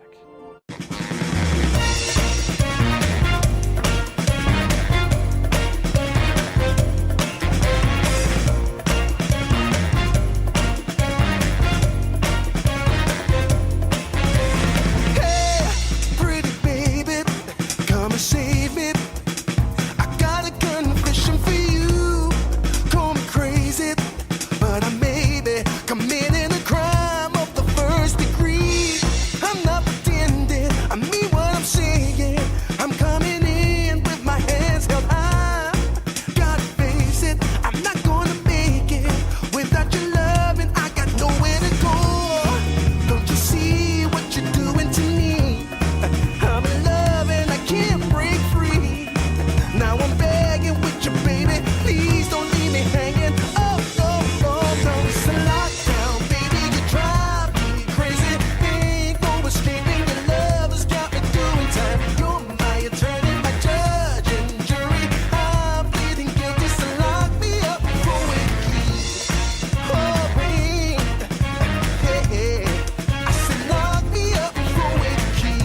That's right, you get to see each other now.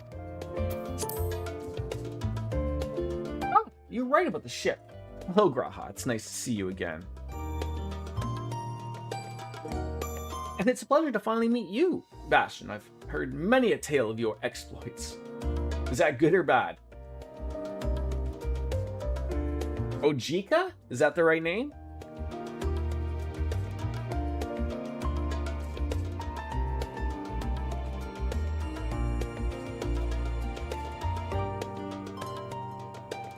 I would say, like, I remember back in my day of the world of, I think it was when I was on Mixer.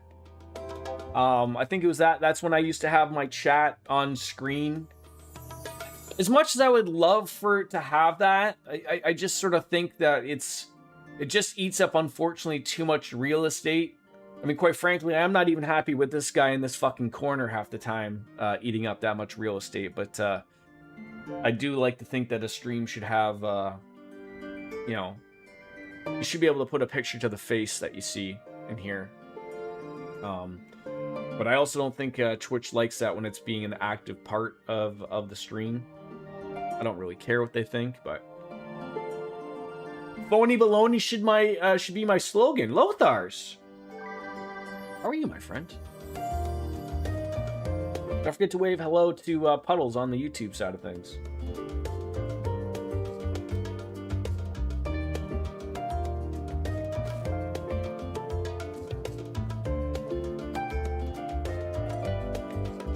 Like, who is this?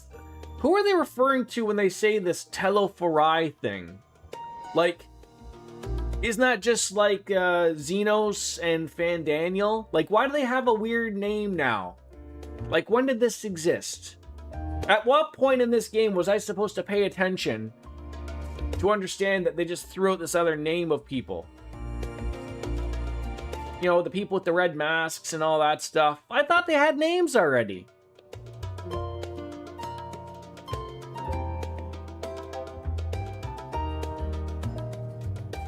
Working away. It's 3 o'clock, Lothars. It might even be 2 o'clock for you or 4 o'clock for you. Either way, the workday is over. You put your feet up and you get your broomstick out and you just have it hit buttons until either the phone stops ringing or people stop bothering you, right? That came about in Shadowbringers patches, you know, when you weren't paying attention. I was paying attention though, but again, I'm being a little facetious here, but like, it's the same people, right? Like, that Xenos guy has been here for a while. Fandaniel guy, not so much. But I mean, the people with the red masks telling me that they're summoning people. That's been hard and stop the fucking game. So why do they keep changing their names to something I can't pronounce? Don't they think of me when they're making these things all? Clearly. This fucking Angela person isn't wearing any pants. Acquired look, of course. Alright, so have I gotten this thing? Okay. I don't know if I've gotten all of them yet, but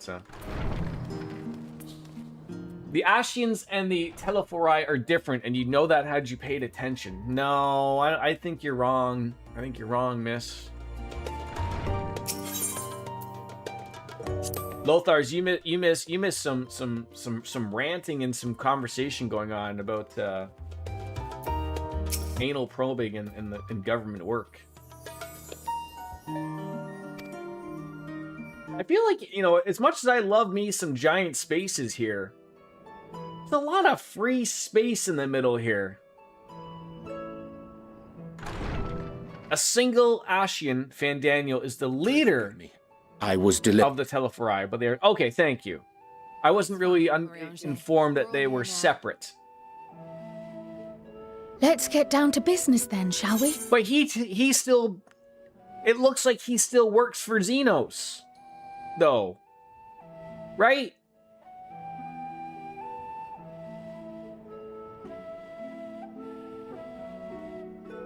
You work for I work for the corn people.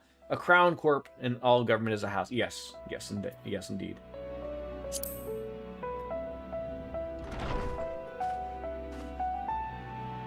Just for you, Puddles, I got my Festivus glass out. My Seinfeld glass. To fruition. I need to turn the dishwasher on. I see two paths for gathering the information. I know he isn't an Asian, or an Ashian, ass man, but he worked. Doesn't Fandaniel work for him? Into the change which has come over Charlian. Not or are they just like two scheming bros? Behavior of the Forum. As most of you know, the 99 members Xenos is a Garlean, correct? General populace. This alone guarantees a plethora of opinion with regards to foreign policy. He's got the weird third eye mole thing happening. Conservatives, which would have Charlian focus on recording history, while remaining entirely uninvolved in the making. Biscuits is gonna have an aneurysm. And at the other extreme, it's like I'm gonna have to explain this to you again. Proactive diplomacy and scheming partners. Okay, that's a good way to put it. Yes. My grandfather Galef was one such member, as was Archon. But in general, like that's sort of been the ongoing thing, right? Like the Garlean that's changed over depending on who's been the boss. But I mean, like there's always been a Garlean guy in charge. That guy just killed the other guy. You know, even midway through Shadowbringers. Many cited other more pressing duties. And then there's always an Ashian in some way, shape, or form. The guys with the red masks, like those guys seem to be a dime a dozen. Fandaniel's just a flavor of the fucking week. It was as if, having stared unblinking into the face of impending doom, it simply turned away to pursue something more important. But what, Golthars, I hope you never feel the need to actually just spell properly in here. Fiery Biscuits referred to our provinces as providences, and I didn't need her to fix it. I know what you mean when you say shenanigans, okay? As for our second potential path, it concerns a request made directly to the students of Baldessian.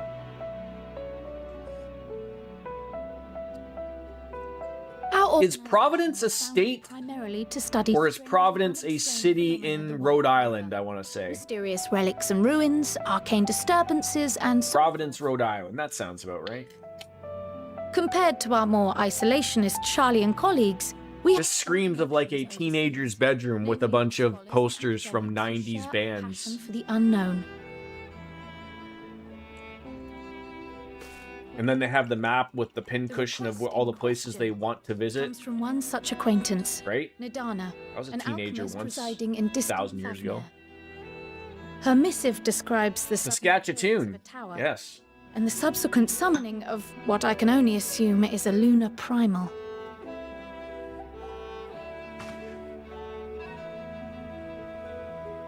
I'm starting to get the feeling of why everything is on the moon here with all these lunar primals. The individual who governs the city-state has instructed the alchemists to find a means to deal with Morty. The artisans of that land are heirs to an ancient tradition, one rather unlike that of their Uldan counterparts. 'Tis possible, nay, probable, that they have gleaned truths unattainable. You know when you realize something? Or her Far Eastern ally. I just realized, I mean, not that I probably wouldn't stay up late today, but I gotta stay up till at least midnight today to go and hopefully sign my son up for a skating program. Capable warrior, shielded by the blessing of that some light. of our friends found out about. I'm trying to feel like if this is like some scammy thing, but they're one of those places that like, you know, they have a fucking Facebook page and their website is just some like Google basic page. And I've heard good things about them. People have had rave reviews about their children learning how to skate, but I'm just like, to the Thavnarian one. it's one of those things like, oh, at midnight, and then you can sign up, so I have to go and join on into the hordes of people and hope to God that their website doesn't fucking break, so I can hopefully get my son signed up for skating lessons. Though it is a great imposition and an altogether... I saw there's a spin-off to Rick and Morty called President Curtis. To succeed, were you to... Is that just akin to like a Family Guy to American Dad? Does Justin Roiland need more money? You are indeed our champion. What on earth was that noise? As to which task to tackle first, we will defer to your decision. Let us next decide how everyone else might best be assigned. As for myself, I shall continue what I've begun in Charlian. I should also like to steal the services of an Archon or two. And then she tried to rip my hand off when I tried to give her a belly rub. And thereby gain access to a greater range and keep David as the president. Okay. I will help with that. Oh, but wasn't he the president though in Rick and Morty though? I have some small amount of experience in the field of research. Didn't he play the president when they'd have an episode with the president?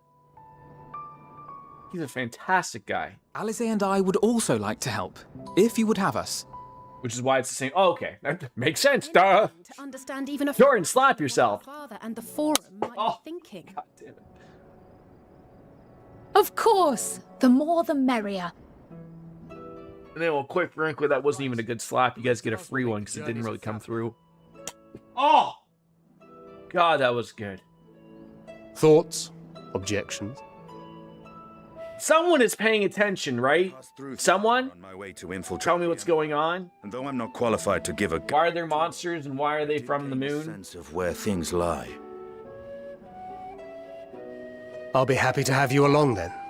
So for this group... Yeah, why would anybody waste their points on things when I just do things out of, you know, of my own volition? A moment afterwards, and I'll supply... Poor Cartesian cat sitting there getting me to drink all the time when she knows I'm going to get a drink anyways. Consider this hall... Oh my god, you're a quarter of the way there. Holy shit. I'm telling you. May our investigations prove... All of you guys are going to get, like, you're going to hit 1,000,000 points, like, 3 years down the road, maybe. And then there's going to be, like, 8 people who all are sitting on 1,000,000 P points. And I'm going to go and fucking play one game. I'm going to get to the very end. And then one of you goddamn pricks is going to hit that. And I'm going to be, like, 800 fucking years into it. And I'm going to... It's going to be this game. It's going to be this fucking game.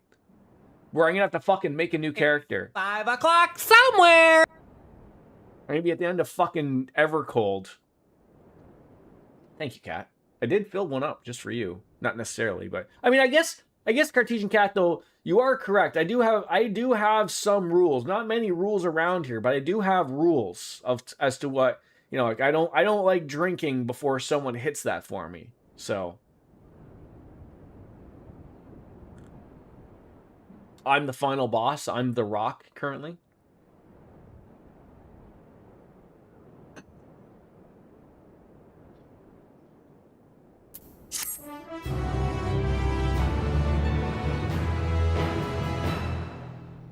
I'm very confused. Is the gear that I have... Where's my chest gear? Is that the gear that I'm opening? Should I not be opening this gear if I want to have other things? Because like that... I mean, I'm still trying to figure out that thing I opened up. Okay, what do we have? That's a high durium sickle. Do I have another high durium sickle here? Where are all my sickles?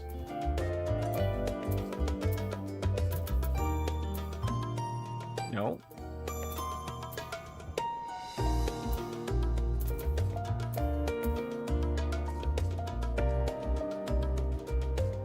I'm just trying. I mean, again, I'm overthinking this stuff. I probably should not have to overthink it. But all my current gear is already 515, and my weapon just gave me a 5. So do I want to be even opening these coffers, or save it until I level up something else to be level 80?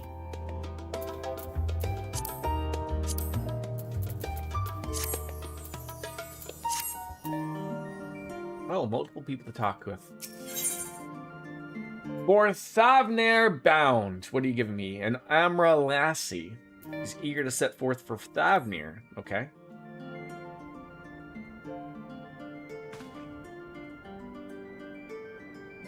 I have Kral's instructions in hand. If you're ready to set out, then so are we. Having been to Thavnair before, I can travel by Aetherite, but what are the rest of you? Another sea voyage would waste time we do not have. Kral was of the same mind and already secured the aid of the good folk of the Confluence. We'll take ourselves there. The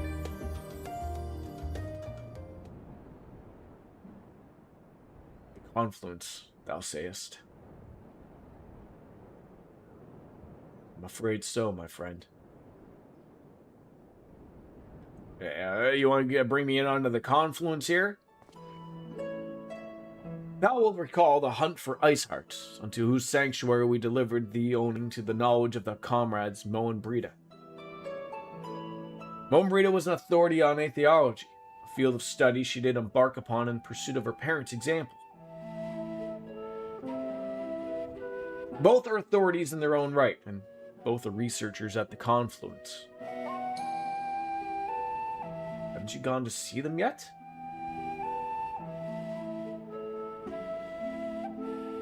I attempted to do so earlier, but to my shame, my courage failed me at last. As it hath the many times I thought to reach out to them after sending that fateful letter. Every time for introspection have revealed unto me my words I should speak, and thus I have kept my silence. Whether you come with us, there is no choice, and yours alone. If it's too difficult, we'll manage. How art kind of you to say, but I have no intention of forsaking our cause. I shall go to the Confluence, and I shall face that which hath been long overdue. Then it's settled. Let us be off. When we arrive, we should look for a researcher named Kit. Or Kite. Oh, so we're not talking to Kryl now? And we're off! Or do I want to be doing this job as well? It seems like we're doing two different things here. Might as well get them both started. An unsettling change has come over Charlian, but together we'll divine the underlying cause for the form's callousness. As I mentioned before, however, questioning the counselors directly is a fruitless endeavor. They seem to have already come to a consensus as to what and how little they're willing to divulge. Which is why I began scouring Charlian's archive of historical records for any hint of a connection to the final days. Suffice to say that the progress has been slow, and there have been so many dusty pages one can skim in a day, but now that that's the band of willing reinforcements, the search should proceed a little swifter. Let us reconvene outside of New Menin, shall we? New Menin! By Menin! Exit to the annex to the right, and you'll find the archives on the western edge of the woods. Alright, so we have a... Are they all just one... Oh, there we go. I was like, what are you doing here?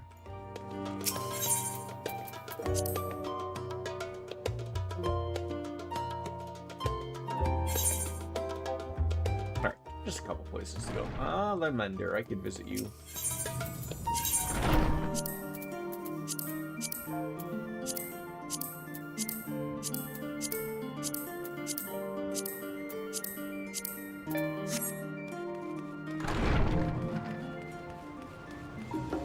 Sit on over here.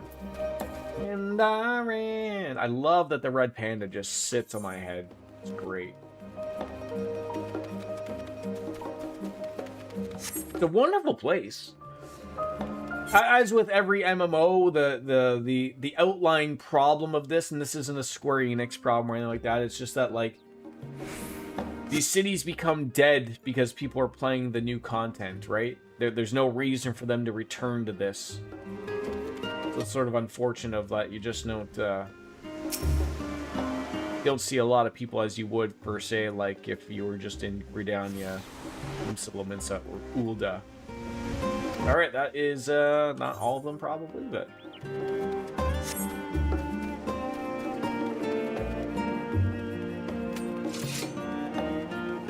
You heading up to anything on the weekend there, Lothars? My directions were easy enough to follow, I hope. In any case, you stand now before the doors of New Menin, Charlian's grandest collection of books and tomes. The building is actually only an entrance, and many of that, but the archives of New Menin extend deep beneath the surface, like the roots of a tree. The vast halls of the great Google Library pale in comparison to New Menin's endless maze of subterranean chambers. Any citizen of Charlian is free to enter and peruse its shelves, well, most of its shelves. Only Archons are afforded access to certain restricted vaults. You're just on call, so who knows? Oh, that's one of them unfortunate things.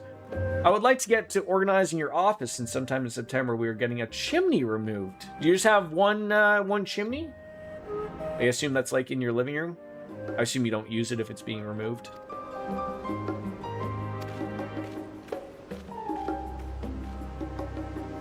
Is it just like your standard chimney, or is it a I assume it's not gas, right? Throwing a little bit of wood and call it a day. In your office, but separate from the house. It's okay. So a little bit more to it than if with removal. Does it just not work? Don't you want a nice little fireplace in your office?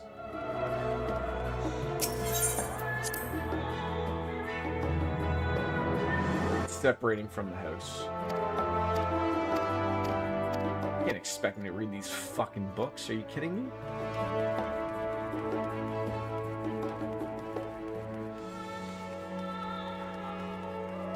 Read books on the relevant stuff. How do you know what's relevant and whatnot? I don't want it to fall on the neighbor's house. Oh, that's more than fair.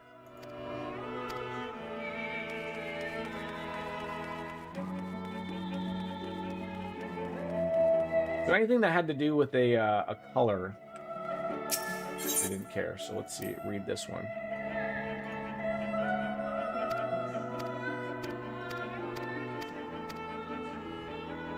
Book is on the wrong subject. Search for works which contain details on the forum or the history. Forum or history. Okay. Time Worn? That could be history. No, I'm off. I go back in on Monday morning. I just came off of night shift Wednesday, Thursday. All right. We've gotten the needed requisite books.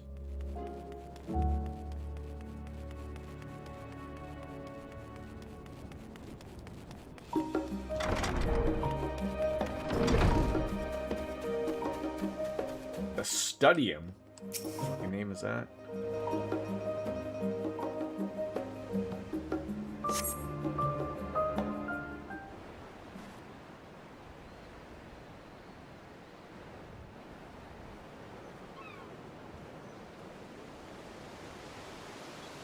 Sorry, were you waiting long?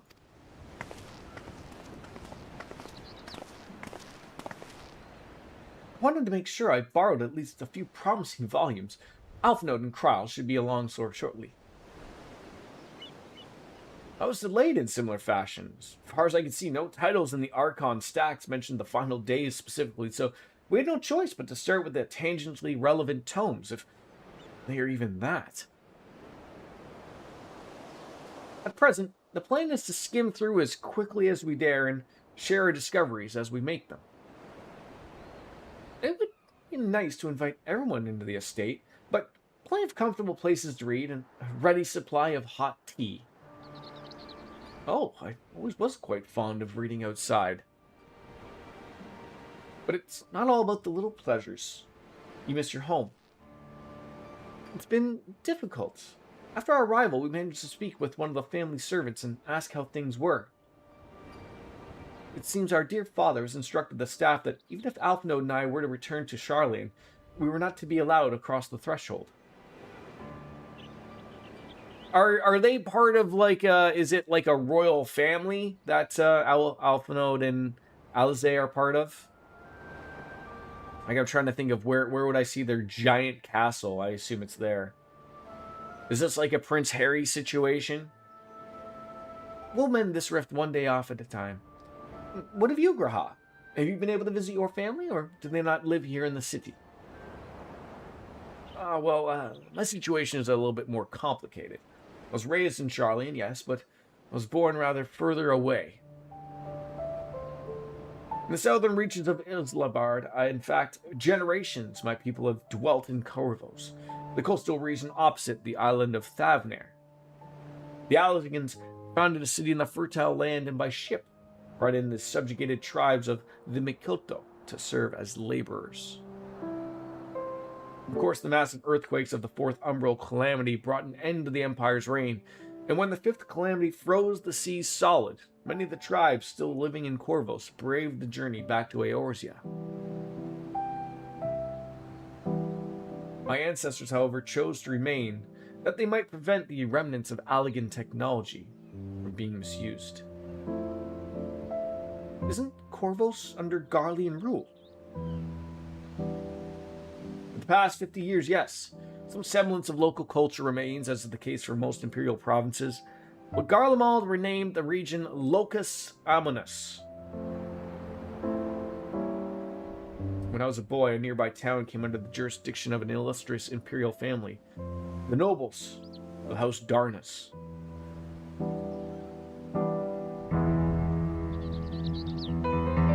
Horse Darnus demonstrated a singular interest in Allegan civilization, and so my tribe was forced to consider a plan of action. For some time already, voices had been raised in favor of abandoning our ancient customs. After all, the Allegan Eye had no longer passed to our eldest children as reliably as it once had.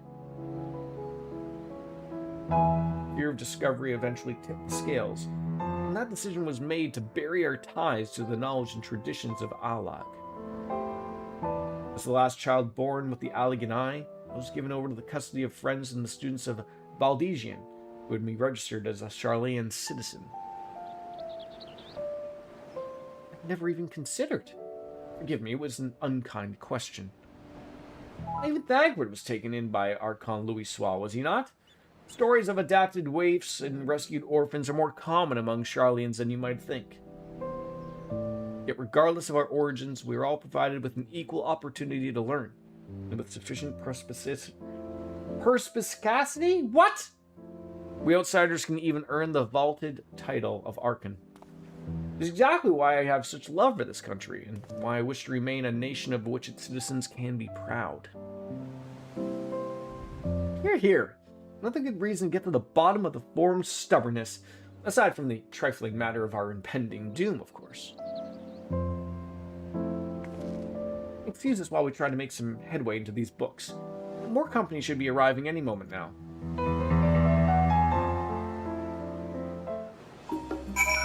Alright.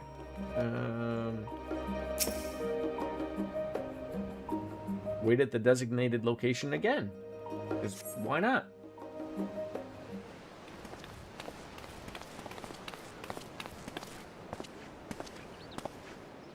We've returned with our selections. Although I must say the pickings were quite slim indeed. Mistress Cryle had already flicked through every history book devoted to disasters, and more than a few barely made mention of them. As such, we will be looking into research papers of the umbral calamities, as well as articles written by prominent forum members. Perhaps their knowledge of the final days comes from an unexpected source. Speaking of which, can I ask you a few questions related to the final days? I'm the one and only who didn't witness the events of Amarat firsthand, and I fear I might be overlooking some critical details. Yeah, you can count on me. Thanks. Now, where to begin? First things first, what kind of phenomenon did the ancients encounter as the final days drew nigh? Jeez. And there's not really a wrong answer per se, but what them primals? You think that was a thumbs down? I thought that was like a I got it type of thing.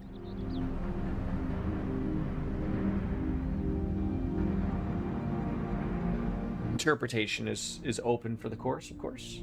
My horse.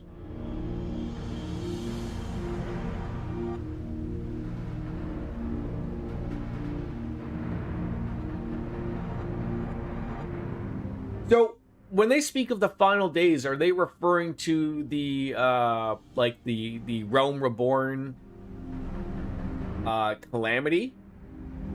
Is that what they're referring to with Bahamut just raining down all hell, and then Hydaelyn and Zodiark were then summoned afterwards?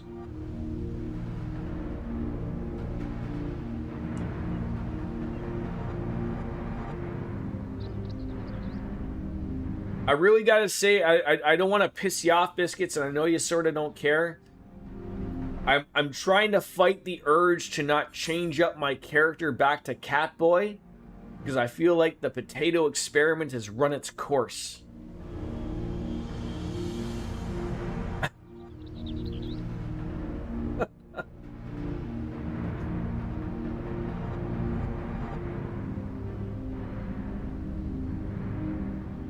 I mean, that's the way I would look at it, Puddles. I think he was just doing the, you know, the RVD thing just with one thumb. Some people don't even have thumbs. They gotta point at you with a toe.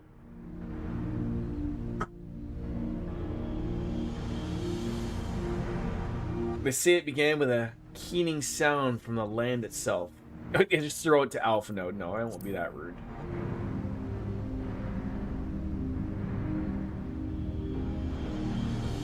The Amortines spoke of it, didn't they? We never did hear of the sound ourselves, of course, thrust as we were in the midst of the madness. But it seems that each and every one of the catastrophes was preceded by this ominous noise. Eventually it resounded all across the star, and not even Amarat was spared. So the ground was crying out, you say? To be considered the harbinger of doom, it must have been quite distinctive and possibly quite loud. All I can think about is back when you're playing Final Fantasy VII, and you know with the Mako, and you know the Earth or Gaia, I believe it was known as. You know that you know, from the wound you could hear it screaming. Oh yeah, I think he does look good. I'm just trying to, you know, think whether I want to go back to Catboy or not.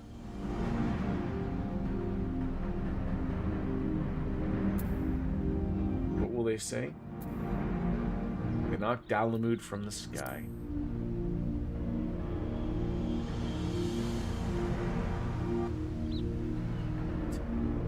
Love just getting things wrong. What did you expect me to say? They summoned Hydaelyn, I guess? Bringing down a moon of any kind would surely only make things worse. Have you dealt with a moon come crashing down, Alpha Node? They summoned Zodiark in response to the final days.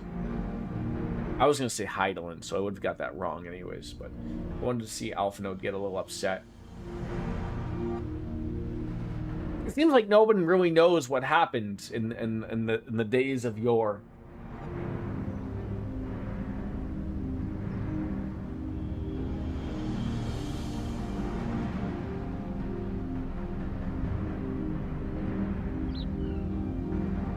I think the bigger thing here is realizing that Hydaelyn is a primal in itself.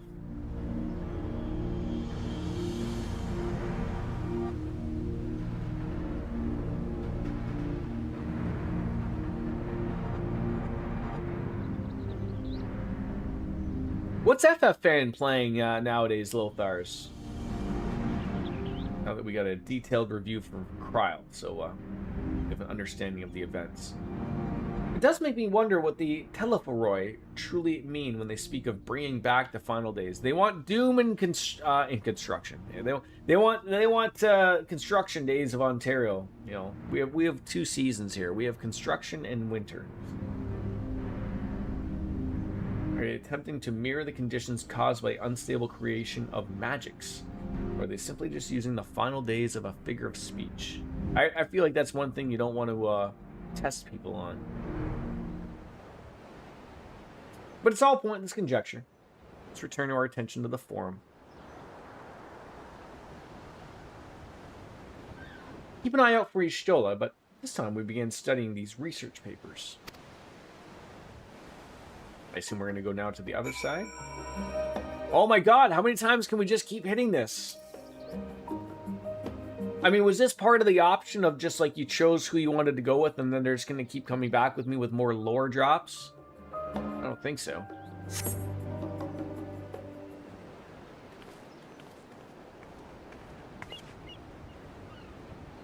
I'm last, am I? Extended search of the Archon stacks produced 1 or 2 possibly useful books, but it wouldn't get your hopes up. If you recall, Uranger learned of the source's reflections from the Garen oracles.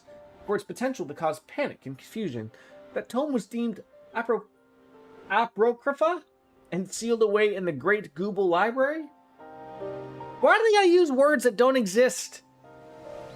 And even the knowledge of the unsundered world, not to mention the horrors of the final days, will be left sitting on a shelf for any curious scholar to find. Always a bunch of cozy games like Moonlight Peaks she's playing, Solar Punk, Dragon Quest VIII, and Final Fantasy XIV on stream though. Also, House Flipper Remastered. Wait, House Flipper is already old enough that they have come out with a remastered version?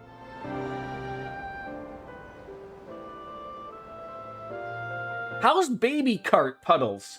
Discord tells me all. I assume, is that like a Mario Kart with babies?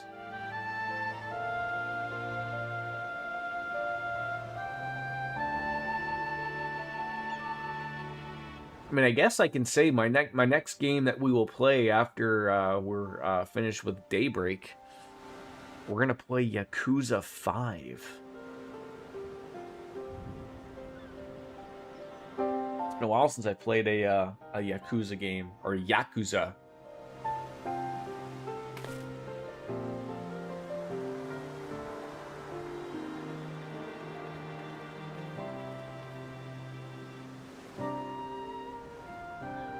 Be good to get back on into that.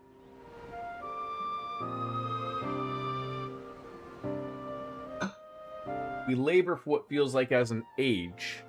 Alright, so we're all done there. So now we can hand that in with Cryle and then head on over and speak with Kite. We look exhausted? I assume House Flipper is one of those, yeah, like as you said, a bunch of cozy games. Like, just hits the spot, right?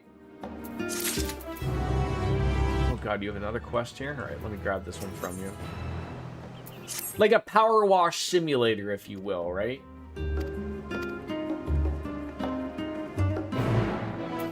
I think I asked DJ of this before as well, though, but I think and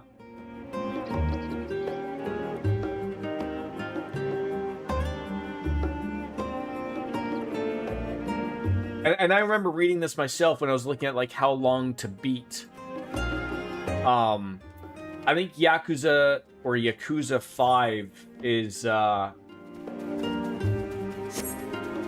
first sort of like longer Yakuza game. Like every other game was about like what, maybe 30-ish hours, give or take. This is the first one that's more of like the 50 to 60 hour mark. Jordan Multiplier, of course, we might be looking. Oh. I feel like when I talk, I'm talking too quickly. I'm getting too much air in, and it's causing me to, like... I just need to slow down. It's very hard to do.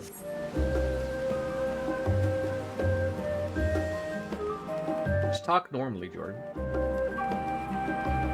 But it's that first game that's really sort of sets apart of like, okay, now we're gonna be some slightly longer games now.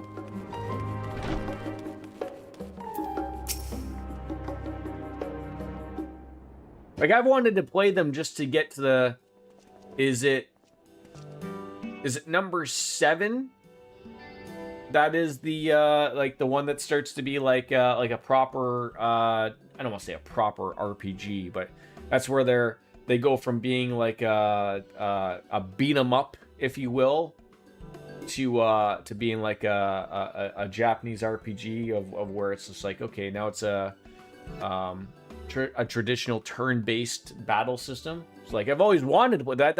Like that's one of the things that like I love about the Yakuza games is the story. Great stories.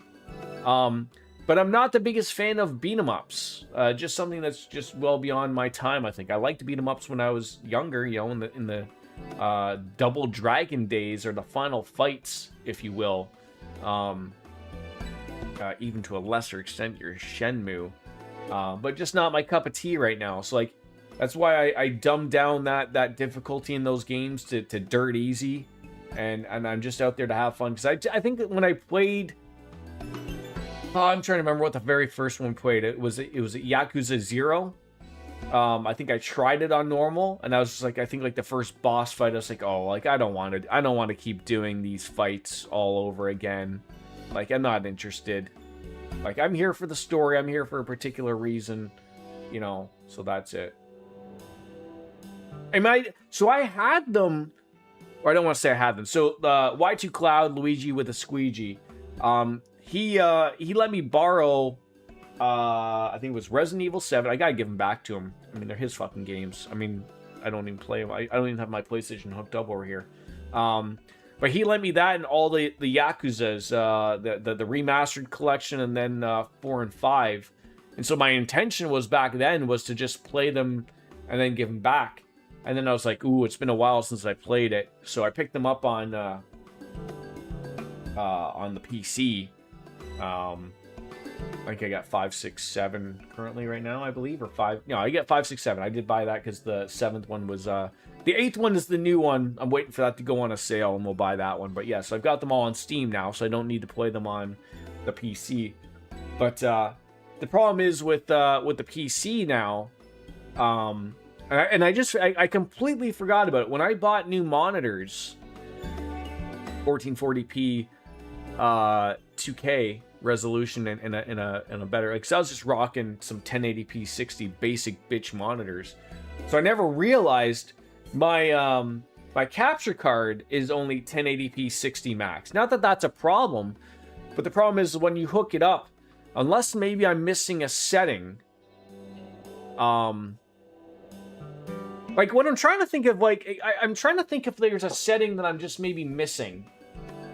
Because when you play via a capture card, the capture card shows you the current content.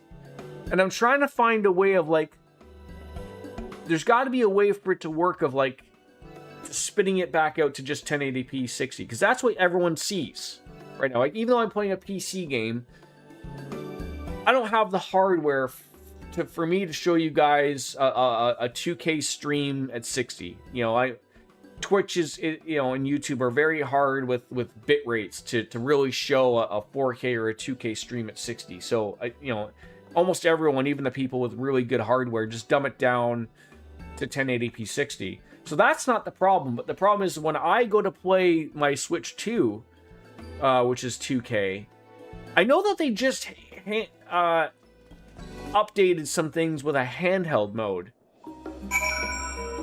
And I think the handheld mode dumbs it down, like, for old games, like, you know, Lothar's for the Xenoblade games when we want to play them. I think there's a way to play those in 1080, but at a higher frame rate than, say, running at 2K or 4K at 30 frames. So I might have to still just dab around the settings and maybe figure it out. Because, I mean, I really don't...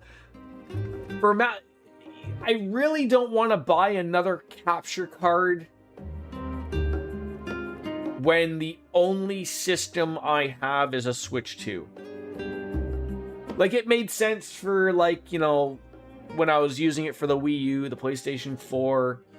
I was going to use it for the PlayStation 3 before realizing that the HDCP was not updated and you could not even have it work.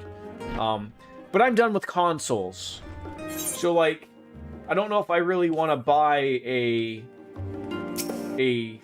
4K 60 frames capture card at $400 or $500 when probably for the past 2 years, almost the majority of the games I'm playing are PC games, right? Like, there's no, problem is there's almost no need for a capture card, but, you know, Nintendo being Nintendo, they're not going to put their games out on PC, so I still need to find that, that happy medium. I might just have to dumb it down to 1080 and work with it that way and get used to it. I'm already attuned to the crystal in Thavnir. You are? Oh. I would have preferred more tests. I would assume what you mean by being so involved to get the platinum is, I mean, as DJ sort of mentioned, like, I have zero interest in doing the side quests in Yakuza. Like, I mean, that really will elongate that game to a 100-hour plus experience. I'm just there for the main story. I think it's cool, but I have no interest in walking around town, doing the karaoke, doing all those other things. It's just, they're cool. I'm glad they're there for people who want to play them, but I'm not interested, so, but I'm assuming there's a lot of parts of that you have to do to get the platinum, obviously.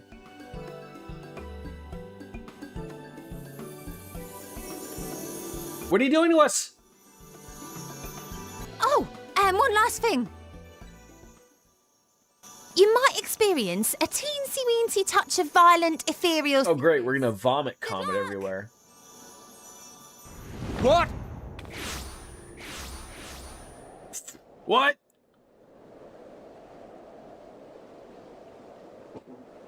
Oh.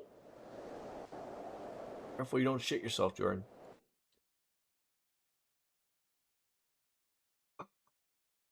Woo! That is rancid. I'm gonna Dutch oven myself here without the blankets.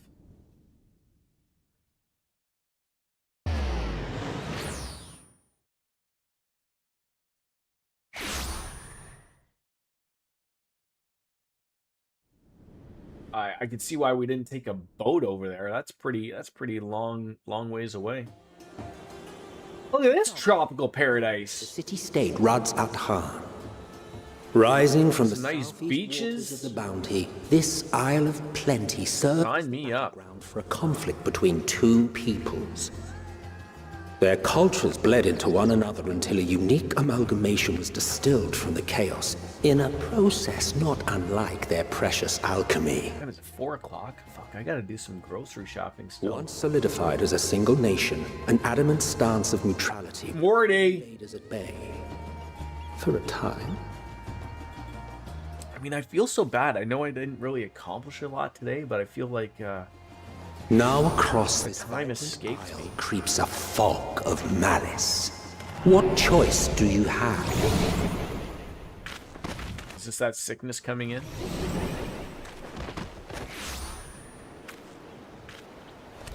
What chance? Pretty typical. I should have woke up earlier, but I was so fucking exhausted from work though. Oh. Against such an insidious foe. Who's making us sick here, man?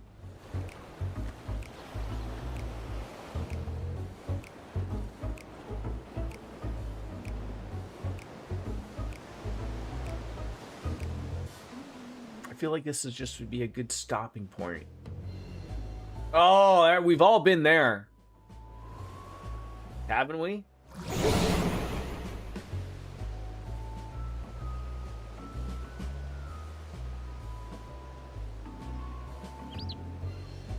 I've seen fairer faces after a bout of bad shellfish. I mean, to be fair, they did say we would get sick after this. I don't know what that teleportation was so different from any other teleportation. That should help settle your bellies. Just get me a beer there, Estinian. We'll be fine.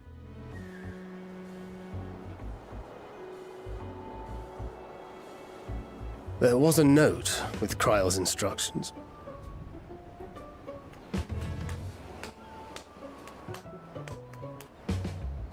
Don't let Estinian roam the markets alone. He's alarmingly bad with I'll be right back, sorry.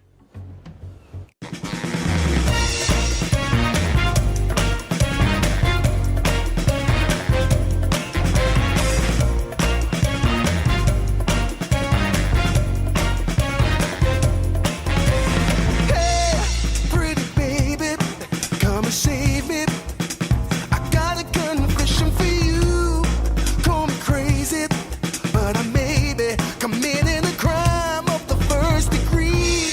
I'm not pretending.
escaping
I'm muted. Got muted. Stop! Why can't you cooperate? So these cats are bothering me. Will we be able to reach Estinian in time? Am I drunk?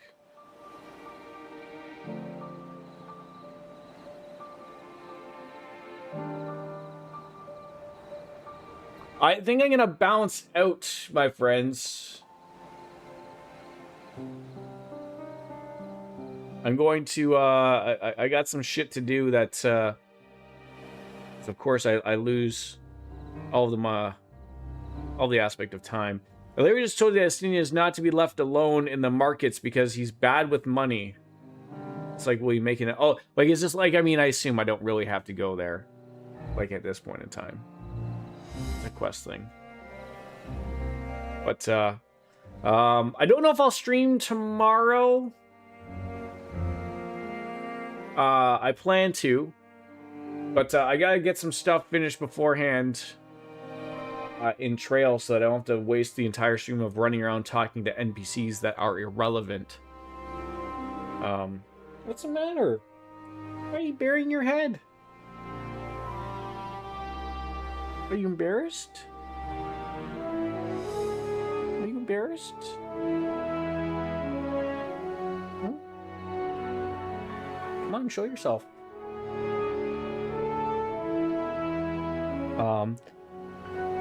I promise we'll figure out better timing of playing this visits. Well, it's not that he doesn't want me to go. They want I can't even say the word. They want WET food because they got it early yesterday. So they're both just stumbling around like a couple of drunks, you know, waiting for closing time to happen. And they're just trying to figure life out. And I'm like, well, you're gonna get fed in like half an hour, and then I'll give you your wet food afterwards. But that's, I gotta say, that is still the cutest thing. That's why I've stuck with this red panda guy. That's great. That is wonderful. Look at that little guy. He knows what he's doing. So like I said, according to DJ, we still have probably is two-ish streams left of Trail Through Daybreak. Tomorrow probably wouldn't be a long stream, even if we did play one. Sunday probably is going to be a no-go, and then I work Monday, Tuesday. Unfortunately, the next week, my family comes back. So we'll be back to normal streams. People just flying around me, but we'll sort of be back to, you know, not eight streams a week type of thing, which take it as it is, but... I thank you all for coming on in. It's tough. It's tough to stream after a night shift. I will get to Neptunia 3 eventually. You know, probably, and give or take at least within the decade, I guess you could say, Puddles. It's on the docket. I have so many games on the docket. That's the unfortunate thing. I just feel like I'm hitting like that, like, even though I slept long enough, I'm still fucking exhausted. And like I said, I gotta stay up to go and see if I can get my son into skating at midnight today. So I don't know why places do this shit, but well, that'll balance out. We started Endwalker. We got on into it. Yakuza 5 is next. There's games to play, people to enjoy. Ladies and gentlemen, I'm sorry we didn't accomplish a lot today, but we did talk about the American government, which is always a positive in my eyes. So, ladies and gentlemen, I'm going to bounce out and say goodbye and good night. Timing's been great 2 days in a row, biscuits. Don't fuck it up later, taters. Bye-bye. Skating at midnight for kids? No, I guess the way that the website works is that, like, they probably just turn on to sign up at midnight. So it's not skating at midnight for kids, it's the sign up that happens on the 15th. So I've got to get onto this stupid website on the 15th and hope, I don't know how many people they take, so I gotta hope that I don't fuck it up. It's like buying tickets on Ticketmaster. I don't know. We'll figure it out, hopefully. But my son. So we signed up my son. Sorry that we didn't really end the stream. This is just fucking par for the course here. Story time. So last year, or I guess a little bit of I guess of this past year, we had signed my son up. Fuck English. We signed my son up for a program called First Shift. And it's a program that gets young kids involved in hockey. And it's designed in purpose to be not overly expensive. Hockey is very expensive here in Canada. You know, all in with ice times and getting kids equipment and whatnot.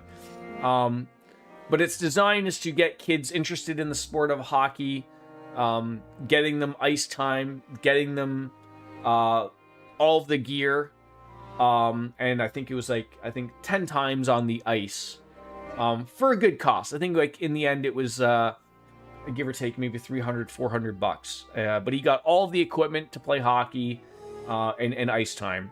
And as great as that was, he's got himself some hockey equipment, which was all good stuff, and he's ready to go. The program, unfortunately, in my eyes, didn't really wasn't able to nail everything. So the problem was, like, you know, at the very beginning, you throw out, God, I felt like there was at least maybe 60 kids out there. There wasn't enough coaching out there. And I feel like it was poorly designed from a parent perspective. So, like, you know, the first couple times, they're just sort of really ramping up, getting everyone like, hey, everyone, you know, everyone listen. Get everyone to, like, just do a few laps. Let's get an idea of where everyone sort of is as to whether or not can your kid even stand up? And so we had taken my son skating a couple of times, you know, and he knows to stand up and he can get that, but, you know, he needs some work. And so this progressed into, like, where the program was like, okay, we're gonna, you know, they learned very quickly, like, okay, there's a group of kids who know how to skate, and so, like, you separate them and go, like, okay, let's start teaching them hockey immediately. And then they have this other half, a group of people who you know, they need to work on the basics. They need to understand of the basics of skating, which was where my son and many other children, like probably 40 of them of the 60, needed to get the basics down to skating. And the program was designed of, like, get your child into this if they have no idea what they're doing. Like, that's, I was like, okay, like, yeah, like, how bad could this be? He at least knows how to stand up on skates. And then it quickly developed as we were there of, like I said, there wasn't enough coaches or staff on hand to deal with the amount of kids. So they sort of really went into the line of, we're just going to focus on the hockey kids. And so you had a group of literally 40 kids who are standing around trying to skate, stumbling around on the ice with, like, 2 adults of trying to get them to figure out what they want to do with them. When you have this other group of kids who are like, oh, we're going to learn how to deal with a puck. And I'm like, oh, this isn't really what we thought the program would be. So we stuck with it. He liked it. So afterwards it was done. I mean, you know, we asked him, like, oh, because their push is to get kids into hockey immediately.